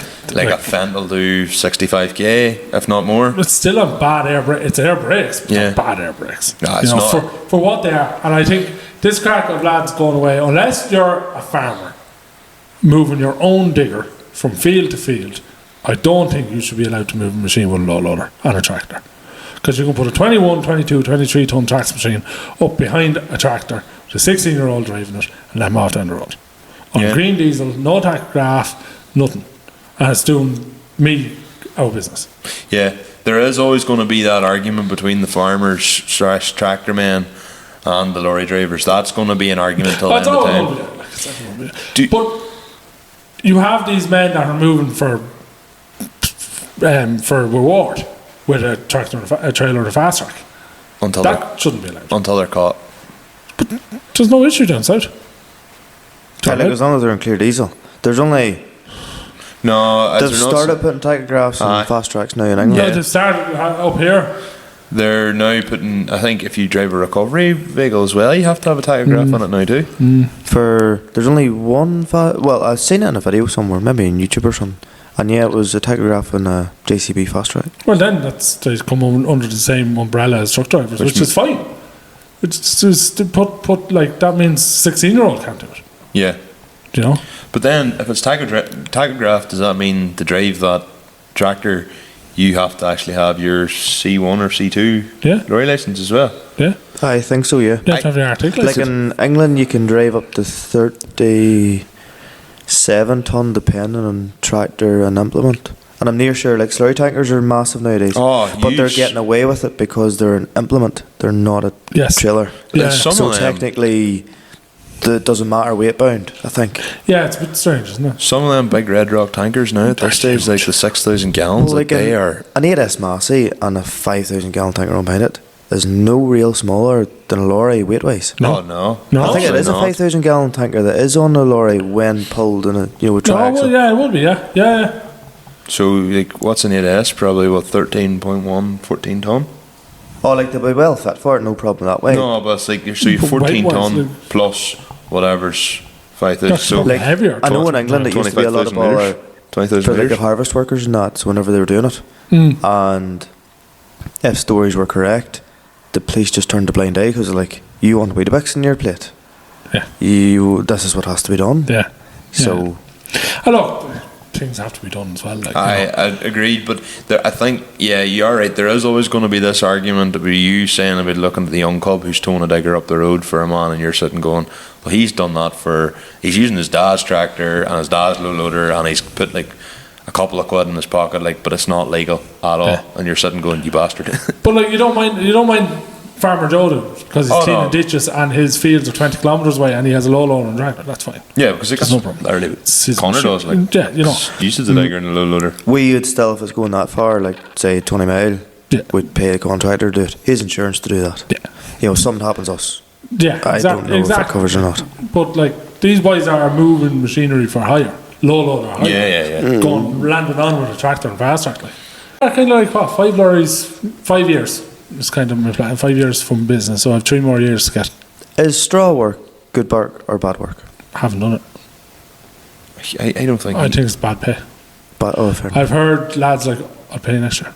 Pay at single farm. I've heard that. Pay here. Yeah, I'll pay it then. I've actually heard that too. And I'm like, I am strict with the low loader. If I'm not paid, you need to be. it's not coming off the truck. Aye, but you need to be. You know, and that's the way it's working out. And it's working out very well with a lot of companies. And I'm kind of getting to the stage now where I can pick my jobs. Yeah. Well, that's good. slowly getting to where I can, the better paying jobs and leave those jobs off if I want to do them, I'll do them. Yeah. You know? Well, like there's. But that'll change now if I get a second driver. That's going to change again because I'm going to have to start taking those to keep them in work on the wire weeks. Well, that's true, and you do want you do need the wheels turning. Like, but you also don't want to have the wheels turning and no money coming in. See, that's where like I'd be willing. I'd take a day off and prick around at home and do a few bits in the garage and help the grandfather and 2 days for the uncle. Yeah. If he's stuck, maintenance for him. Aye. So there's plenty for me to do outside of the truck. You can keep and I can leave my driver off doing whatever needs to be done. When you're up to the 5 drivers, would you see yourself still being a driver, Aye. or you would still? Yeah. So would you have to hire and then a transport planner as well? Probably, yeah. But 5 is not. I reckon if you're good. Owner looking over 5 other boys, I would say that's. No, You can be if you good. went over to 5, you need to be in the office. Yeah. But what I would like to do is be able to like not be out all the time. If there's low load of work to do there and it's 3 or 4 hours in your day, fuck off and do that. Come back to the office, plan the day. You'd want to be in But the. like, I want to be a week ahead. That's where I ultimately want. I want Monday, Tuesday, Wednesday, Thursday, Friday next week planned out for my drivers. Yes. So Friday evening I can send out a text to each driver going, "This is your plan for next week." Yeah. If it changes, I'll let you know. If it doesn't, this is the plan. And on Monday then I'll be checking for Friday, I'll be checking for Monday I'll be checking for Tuesday. And that's kind of my plan. But if it works out, it works out. So but then to be honest, for you to do all that, like scheduling them loads for them, that's 5 boys, 5 days. Well, 5 boys could be a woman as well. Like anybody, 5 people. That's a lot of phone calls. You'll not be able to do all that sitting on a lorry. You can do a lot of it sitting on a lorry. You do a lot of phone calling on lorries, but at the same time, the phone's going to be in your hand all the time. And that's not ideal either. No. No, look, there probably will be like Willow wants to get involved into the business side of things Well, as that's well good with as me, well. so she can probably take over the office and the planning side of So things. that's and exactly what you would like do. my mum has my mum done haulage license, so we can have control of our haulage license. So she knows the logistics end of things and everything. So There's a lot to be said for that she'll be too. retiring in a couple of years' time, and she's kind of like, well, I'll retire. I'll still need something to do. Aye. So it's like keeps her busy there as you go, well. tip away at that 2 or 3 hours every morning in an office at home. So what about it? You get a few bob first. Yeah, she can be the one that maybe chases invoices and stuff like that as well. Yeah. So you would be nearly kind of the salesperson. You'd be getting the work. Yeah. Well, it would be, I suppose, in Organising an it. ideal world, organising, Yeah. and then your mom would be kind of like Yeah. invoicing. Yeah, and Willow's kind of doing courses as well, to accountancy and stuff like that. So if Mam wants to do the organising, she can do it. Yeah. If Willow That's wants fair. to do the day-to-day books and the organising, grand, and Mam can do the chasing of money. If we have to do that, lucky enough, Which nobody owes me hopefully money. you don't want to be in that position. But No, I don't want to be chasing money. as you get bigger, and you start doing bigger contracts, some of the bigger companies they're the ones that'll actually not pay. Oh, they're the ones that fuck it. Yeah. Like the one man shows and stuff, they hate having invoices. Yeah, and they hate they rely on their word being good because they need someone to show up and do the work for them. Otherwise, they can't do their work, so they're willing to work with you. I moved scaffolding there. I only recently got in with your man moving scaffolding. He's like, he says, send the invoice. And he rang me 4 times the other day. I had the scaffold dropped off an hour, and he was like, on the phone, send the invoice. 2 hours later, did you send that invoice yet? Send it. I want to pay it. I don't want a bill. I don't want a bill. I don't want this. I don't want that. Send it. And like I had to just stop on the side of the road, ring man, and go, right, here's the details. Send that fucking invoice now so he stops ringing me, please. You know. But it's not that many boys really got to take when you get them. That was paid by Friday evening. The invoice was gone, boom, boom, boom, 10 minutes from sending the invoice to the money in the bank. Because it's the same bank as me. It was brilliant. Like. That's class. And that's the way your man is, and no questions asked. But what you need to get, you get. He says, we're making plenty of money off the scaffolding. He says, whatever you need to get. He says, once you're not outrageous. And I'll still say to him here, look, it's going to be €700 for that run or €800 for that run. It's this, that. Oh, I don't care. That's fine. Send that. You know? Whatever. It's the type of way you want to be working for. Yeah, no, they're fucking cool that way. Like, we move on to these. I don't know if you've been listening, or are you on the Facebook community group? I am, but am I? Are you? I don't think so. We have a Facebook community group. So I've started posting. You bought a new case for your phone? Yeah, fuck, it was needed. It's his idea. But I post every time we're going to record. I put a thing now on the community saying, because it used to be people were sending me videos and TikToks. We did a thing where we used to read out like what stuff people had sent me, but I get so many messages. That's not a popular way. It's just like I get a lot of messages on TikTok and a lot of messages on Instagram, a lot of messages on Facebook. People sending me videos. I don't have time to watch everything at this point. It's getting too busy. Tough to do all that. So I started writing on the group. Connor's idea was, why don't you create a community group? So we started posting up this thing instead, saying thoughts from the community. I do sound like I do nothing, to be fair, but like he comes up with ideas. Trying to look after nearly 300 head of cattle and all You're that. busy enough, like, It's good. It has literally got worse and worse over the last 18 months because we were down with TB and just well, that's a nightmare in its own right. Correct. So, but basically, so what we do is, let's just say, right, we're recording tonight. Anyone got any thoughts, any questions, anything? Just oh God. Yeah. To be fair, on the spot questions, like normally people need a bit of a kick up the hole. I normally put it up and then everybody likes it. Nobody writes anything and then every time I have to go, guys, come on, and then the next thing you get an influx of questions and it's like good because so the first one up is Eamon Dempsey and he says, looking forward to hearing all about the longest straw, which we never even talked about in this pod. Have you seen me and Connor doing this? You can join in. We're going to do a drive for charity for Marie Curie Cancer. I've seen this today, actually. Yes. For Marie Curie Cancer Care, we're going to drive from here to Ahio in County Cork. Yes. I will definitely support you along the way. Do you want to come and join us in the convoy? Yeah, we'll put the trucks into it. You could do. If or you if you could get a tractor, you could come join us that way too. Trucks are more comfortable. But you could maybe give a lift home.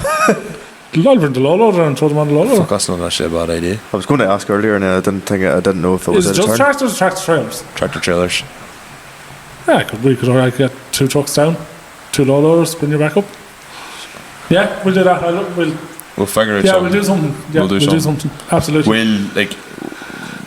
This is off air, but basically what I want to do is hang a big banner off the side of my silage trailer because I'll be the one leading the convoy. We've 10 other lads wanting to join us. Yeah. Already? Yeah, in a convoy. I couldn't get over the amount of money people have given already. Yeah, freeze about so far. But what I was going to do is basically hang a big banner off both sides of my silage trailer and basically anyone, any major sponsors, anyone's contributed, I was going to put their name on it as well. So they'll have our brand, but it'll not just be us.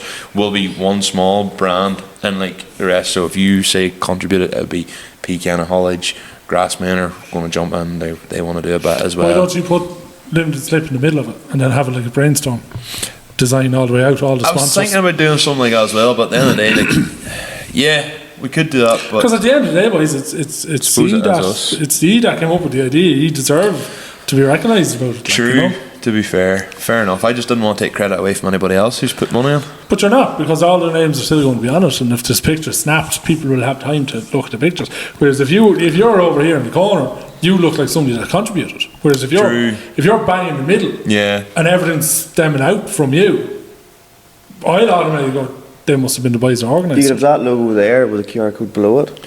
I was going to get, well, if I can, if the fella we're chatting to can do it for us right, he'll just make us up a full printed banner that has everything, and then that'll be something cool to keep as memorabilia. So you hang over the side, and as I say, QR code, so we'd be hoping maybe if someone's sitting in traffic, there's a QR code on the side of the trailer, they can go, oh, what's that? Zoom in, and bang, takes you to the what's happening. Takes you to the Mary Curie link. So it's called the longest draw. So from north to south for silage. Now chatted to a couple of other ones, and they're like, oh, you know, you could do this and you could do that. Like I was chatting to Gareth Galt, and he was like, you know, it'd be really cool if you stopped in with like Sean Collins at Daily Agri, and I was like, I don't have that much time. It would be cool. It would be class, to be fair. To be fair, if you left at 6 o'clock, where's he at? He's Cork. Cork. He's well down. Sure. If you left at 6 o'clock in the morning, we'll be leaving at 5 from here. Or even if you left earlier. What are you doing? August, is it? When are you planning? August. The 1st of August. Friday the 1st of August. Leave here early enough that you're going through Dungannon before 9 o'clock. Even if you left stupid early and you stopped somewhere and got a good dinner and a rest for an hour and then went again at it. Well, I was hoping you need to be able to stop somewhere. We'd have you need to be able to stop somewhere and just get out of them for an hour, like, and even let the back ends cool down and stuff like that as well. Like, are you doing it in the V8? Yeah, you're definitely going to have to stop a couple of times, lad. Oh, absolutely. It's just going to be red hot. Yeah, well, they don't heat the engine, but the back ends. That's what I mean. The back end it wouldn't be that bad, would it? You'd say after when you're going flat out, I suppose, down the road, you'd imagine that. But do you think at the silage you're stopping, you're starting, there's a wee bit? Not really. There's much air going through. You're doing 40k basically. I wish I was doing 40k. 30 then. It's at 42s then. Fuck, I'd love to, or a set of like 540s or something like that there. But one fella did right to me and goes, you know, I think buying bigger tyres and put the speed up, and I was like, yeah, I don't have the money to do that. Like, I'd love a big set of fucking Michelins. Still don't. We've done a lot of fucking work around the farm here at the minute. The pot's empty at the minute. Two Linglongs for Rory and 650 65 38s were 1500, and two Michelins were 7,500. Oh, and the Linglongs aren't a bad tyre. They just went, I'll burn 3 sets of them off compared to the other. Fuck the that. Michelin's burn off while handling the road too. They're a very good gripping tyre and comfort tyre, and they look good too. Linglongs probably hard done, but so Eamon, we'll be talking about this more as time goes on, because it's only just come out today, and I have to give a big shout out to the missus Gemma. So she has basically took on training to milk the cows for essentially like she has to be fair play there, like, and for the duration you're gone, like, well, pretty much that, and also I had a wild bad flu about a month ago. And I was completely floored with it. I'd probably as sick as I've been in years. Yeah. And Sunday morning, I couldn't lift the head at all. So I was FaceTiming herself and my father to try and get all going for we upgraded the parlour. It's not that it's that complicated, but if you're totally green to it, it's like complicated. If I sat in your lorry, I wouldn't have a fucking clue. Yeah, that's actually one of the questions to do with this is to do with the parlour. Oh, yeah, there's a question on this to do with the parlour. Okay. So, next one was Brian Cobbinger. Is the day of arse-wheel drive gone? Rear-wheel drive. I was watching a Snapchat account Sunday morning where they left the car meet to give the location away on it, and all I seen was 3 rear-wheel drive and a world full of diesels. I don't know. I don't think the rear-wheel drive scene's gone. I think the rear-wheel drive scene's better than ever, personally. There's a lot of good rear-wheel drives out there. Yeah. You know, there's a good few chasers knocking about. Yeah. I think if it's a meet that's maybe organised by a group of 13-year-olds and they've posted it on Snapchat or whatever, and it's got no pedigree behind it, then it'll probably not attract. If it's a well-known meet group like and stuff, it's you get the good stuff too. Oh, absolutely. Like you go look at cars and coffees around the country. They have stuff. Fucking talented cars out. Serious amount of stuff. Like there's a lovely JDM what would you call it, gathering of cars. I can't think of the proper word, but some lovely cars at Cars and Coffees. I enjoy going to Cars and Coffees in Limerick. Ray Gavin runs it. Right. It's really good. It has some really nice. It has a really nice mix of cars. Is it the one? I suppose meant to be really good round here. Well, I say round here. It's still an hour and a half, 2 hours away. Dundalk. I've never been to the one in Dundalk, but I've seen it. I've been tempted to drive to it, but you need to be there stupid early to try and get a space, I think. JPCC, it's on the night actually. JPCCNA outside Belfast, Applegreen in Belfast, the one country bound from Belfast. Country bound, the one out southbound. Sorry, southbound out the M1. Oh yeah, heading down for Lisburn. Yeah, heading towards Lisburn. Yeah. It gets. It would be probably like it gets some real good stuff. It's the first Monday night of the month, and seeing April and May when people haven't been out for a while. It's a big run, like some of the stuff that bees there is phenomenal. Like, there's loads of real drive cars in the country. Just people aren't bringing them out as much because people don't respect them anymore. And some people don't want to take them to, like, you could argue this. We went to a meet one night and we were in Oma, and then someone said, "Oh, everybody head to Gorch and Glens," and we headed out. And were you with me that night? A fella and Leon overtook us and nearly fucking killed us. The three of us in the car. That's it, like stupidity. It's me, him, and I think Tara was with us. The three of us went out and like. But that's what ruined it down south with us. Like I used to run a lot of cruises and stuff down in the early days. Yeah, when I had to see it and had me Leon as well. We used to. It was Euro and JDM crew. I think it was what it was called. But we ran some massive cruises. But then people just started getting stupid. That's your problem. It just takes a couple of decades. Yeah. There was a really good, for like the Paul Walker meets back in the day, like sort of a couple of years after he died. There's a big place here, Junction 1 in Antrim, and we done it, and like it was phenomenal. The first anniversary, the second year as well. Passing, not even the first year. I think it was the second year passing. If I mind correctly, there's 28,000 putters going on the Facebook event page, and I think that was the start of Facebook events. The police really looking at them, because there was security at Junction 1. Well, someone drove their Corsa round the Junction 1 outlet area, like on the footpath. Someone thought it'd be funny. Is there a Corsa or a Clio? Someone said to drive it actually up on the footpath and round through the outlet. Now, it's at night time, there's nobody walking about, but Junction 1 were just like, this isn't happening. Fuck yous. Yeah. Just because constantly like that just ruin it for everybody. Like, Morris Hayden, what was the plans for spares in case the Vico or the Perkins gives in, and how much hemorrhoid cream are you taking? Because bouncing from Portnown to the bottom of Cork would be piles of crack. I've done some laughing. Pardon the pun, piles of crack. It's going to be a fucking shit enough day. 2 days of driving. Spares for the. You'd be fucking Vico. driving in the hand throttle, probably the majority of it. No, I don't like driving in the hand throttle. Fair enough. You'll be on it from also because you just. No, I'd be 5k slower in the hand throttle. You what? Oh yeah. Oh, I would be 5k slower in the hand throttle easy. Did you not just change the cables around? I probably could, but can't be arsed. I don't know. We'll see. Spares wise, if she gives out, I don't know, fucking petrol and a win of matches probably. She gives out, just ring low loader. What we probably will do is if we did have low loaders or whatever, we will definitely bring in spares, bring in just socket sets and sockets and service kit, whatever. That kind of stuff, and oil and whatnot, all back end oil and engine oil and all that stuff. Probably just buy 10th or like a big drum. Considering you drove her to Newton Ards, she shouldn't drove her be to done. Newry. Well, you drove her to Newry. She shouldn't be done in then. 2019, and that was when she was less reliable. Although grand, all that was with no turbo. She's on your grass, but she doesn't lift the hand anymore since the turbos went on her. No, she's grand. She's getting plenty of airflow into her. Just blow out the radiator, not there before you leave, and there should be absolutely. Jeremy Holland, how did your family come to the decision of the milk converter? Was it in price? Did you milk money before, or would you change to a rapid release or a rotary if money was no object? The reason we done the parlour was COVID hit in 2020, December 2020, January 2021. Me and the brother had wait.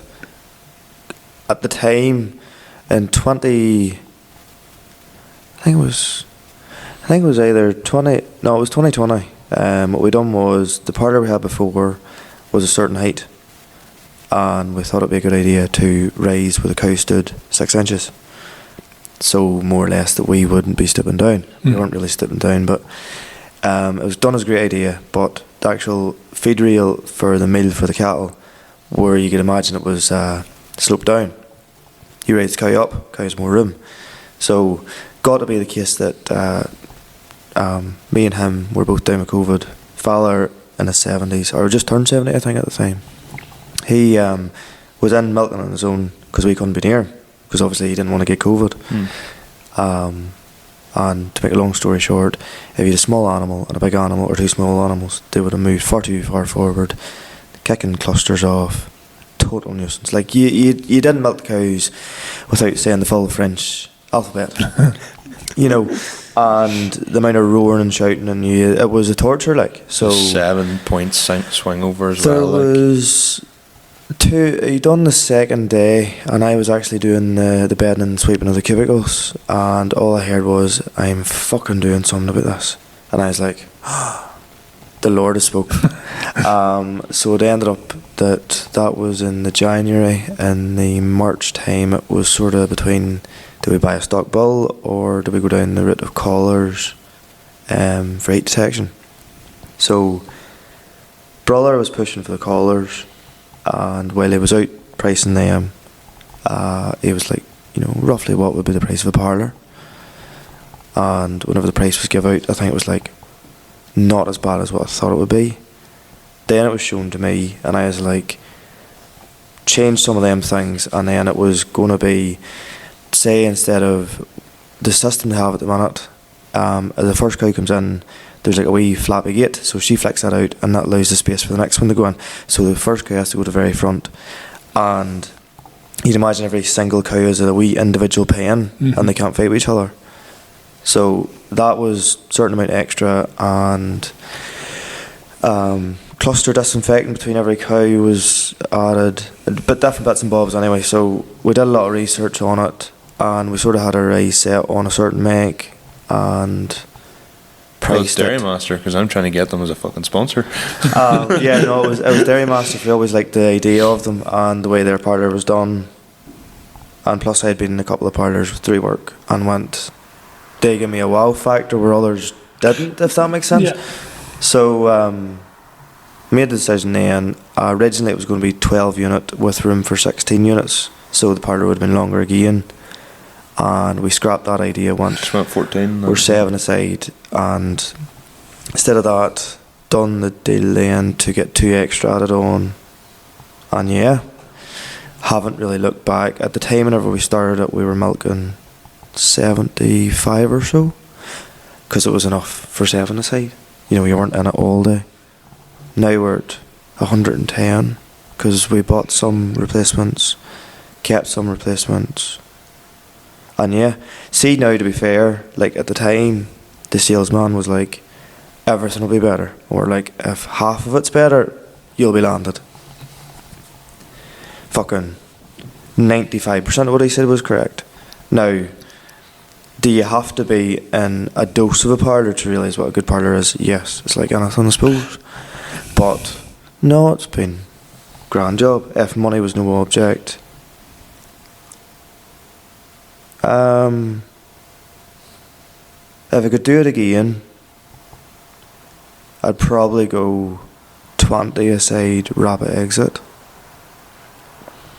because they're quicker to get out. And I always was told, doesn't matter what, but you always go for as many units as possible, because you have as many cows milking as possible at one time. But I would say 20 units nearly you couldn't keep up. it's not the keeping up, it's, see, with the actual disinfecting going through every cluster, it holds you up regardless. So I suppose. well, me and Gemma in the parlour there at the minute are fit to milk the cows in about an hour and 5 minutes. It's good going. And like, she's now got that good that You can let her tip she's away. putting the first row on, and I'm bringing the rest of the cows in and sweeping up to try to reduce all the diseases and all that crack. So fuck, it works well. Fair play. I sound like I'm about to die, but I'm not actually. Yes, yeah. It's just the time of the Jamie night. Keys, where do you see the car scene in 10 years' time? Where do you see the car scene in 10 years' time? I think it's going to be very disappointing. I think a lot of the children, like now you see kids walking about and some of them are actually wearing like Tesla soft shells. Yeah. Yeah. I can see IS200s being the new twin cam. I know they're coming there, but they're Rolls really hands big. in glee, looking at the 300 down there. I'd say 36s, twin cams and all will be 46s. 46s are going to be big money too. But even Yeah. anything rear wheel drive probably. Yeah. Even E92s as well. Not so much maybe E90s, but E92s will be worth, I think. I'll big give money. me 90 over 92. Fair. I mean, I'm happy either way.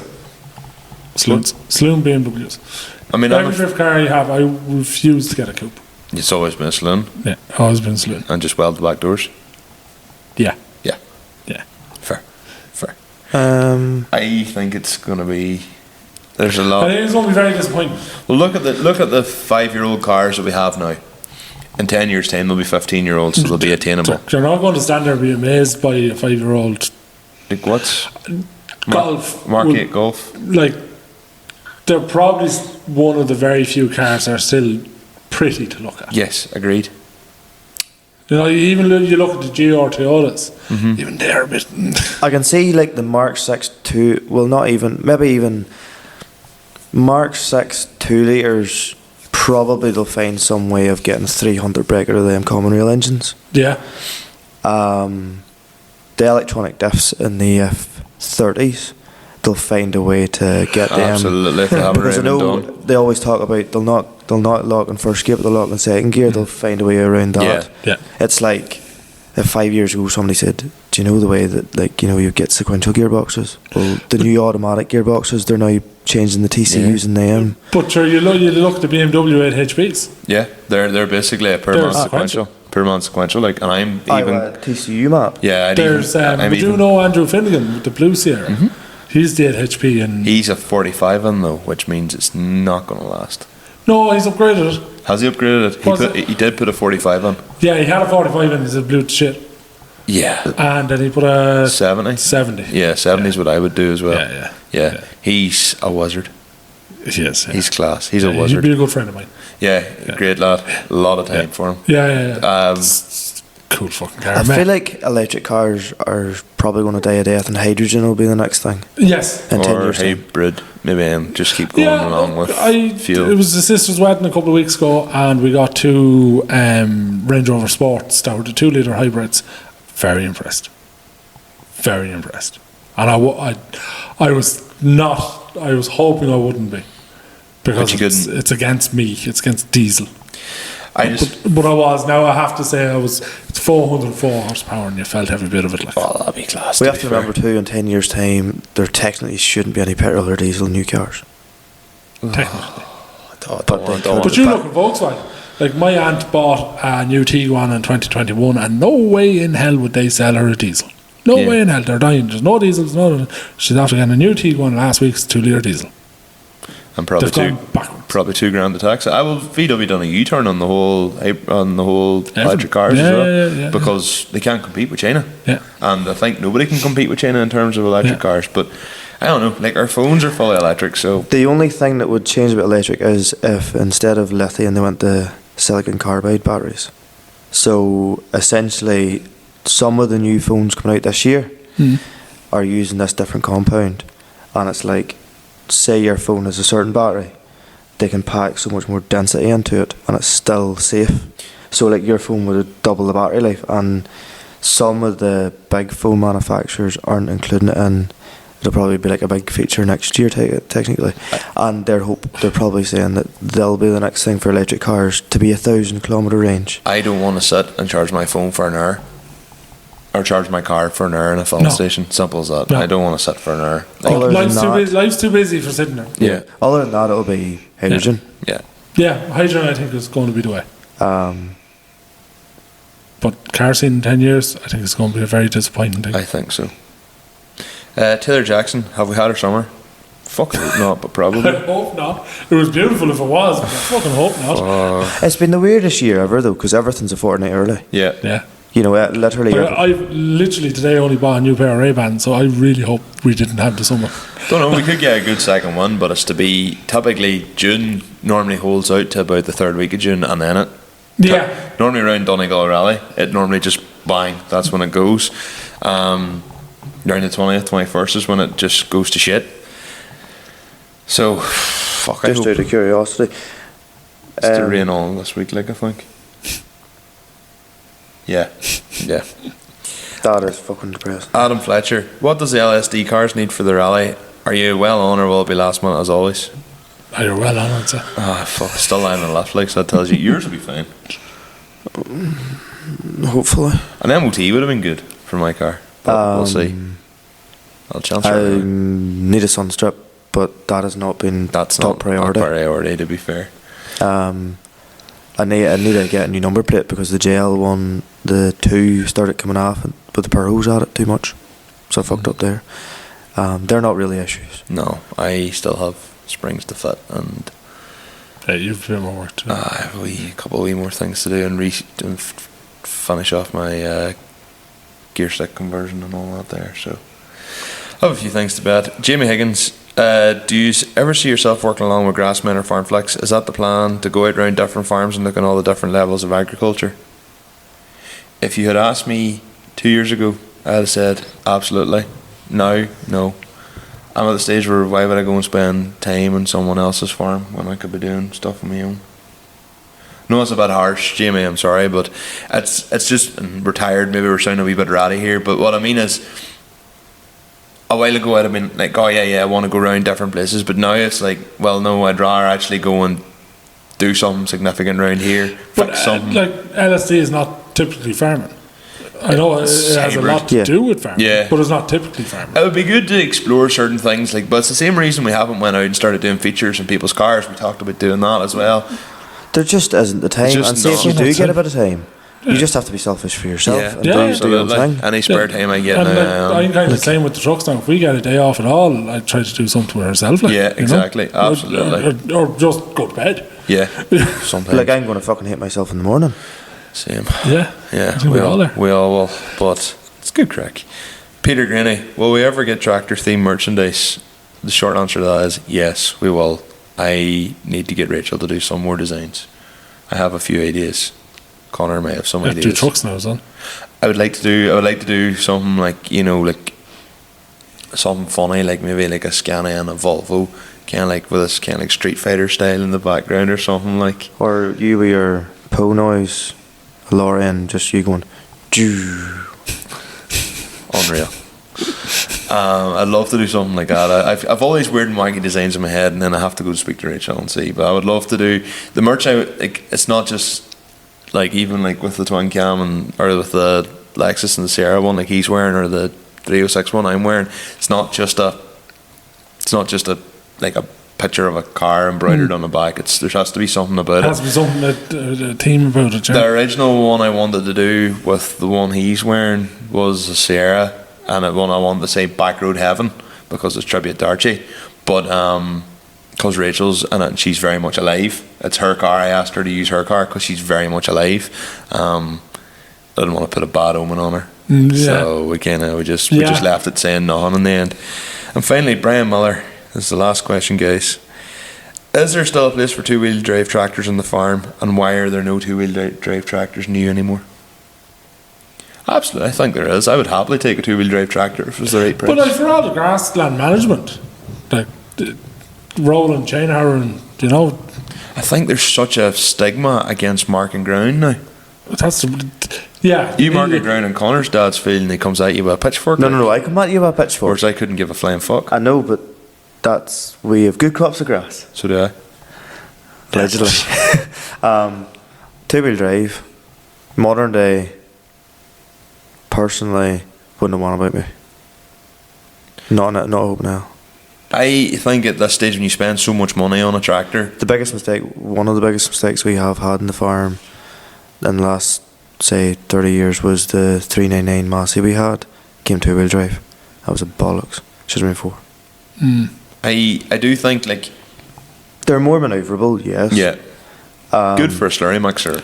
But If you have a tight stockyard, a little two-wheel drive tractor with a handy loader on it for feeding stock, ideal. We have a neighbour up the road there. He has a 190 two-wheel drive. He's had it as long as Dad had. When Dad was living, he had his 190 as well.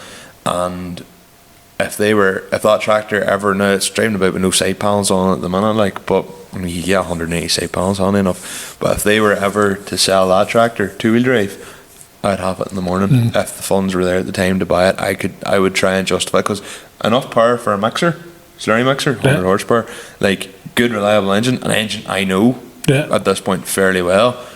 Probably just keep it NA, to be honest, but like enough power, two-wheel drive, it's fairly it's good manoeuvrable. Fuck's sake. Well, the way I look at things is there's no advantages really of having a two-wheel drive over a 4. Turn and circle. Modern day tractors, they design the bonnets and everything that, like, the wee tractor we have at the minute, as long as 4-wheel drive's off, she'll turn the top ones. No bother.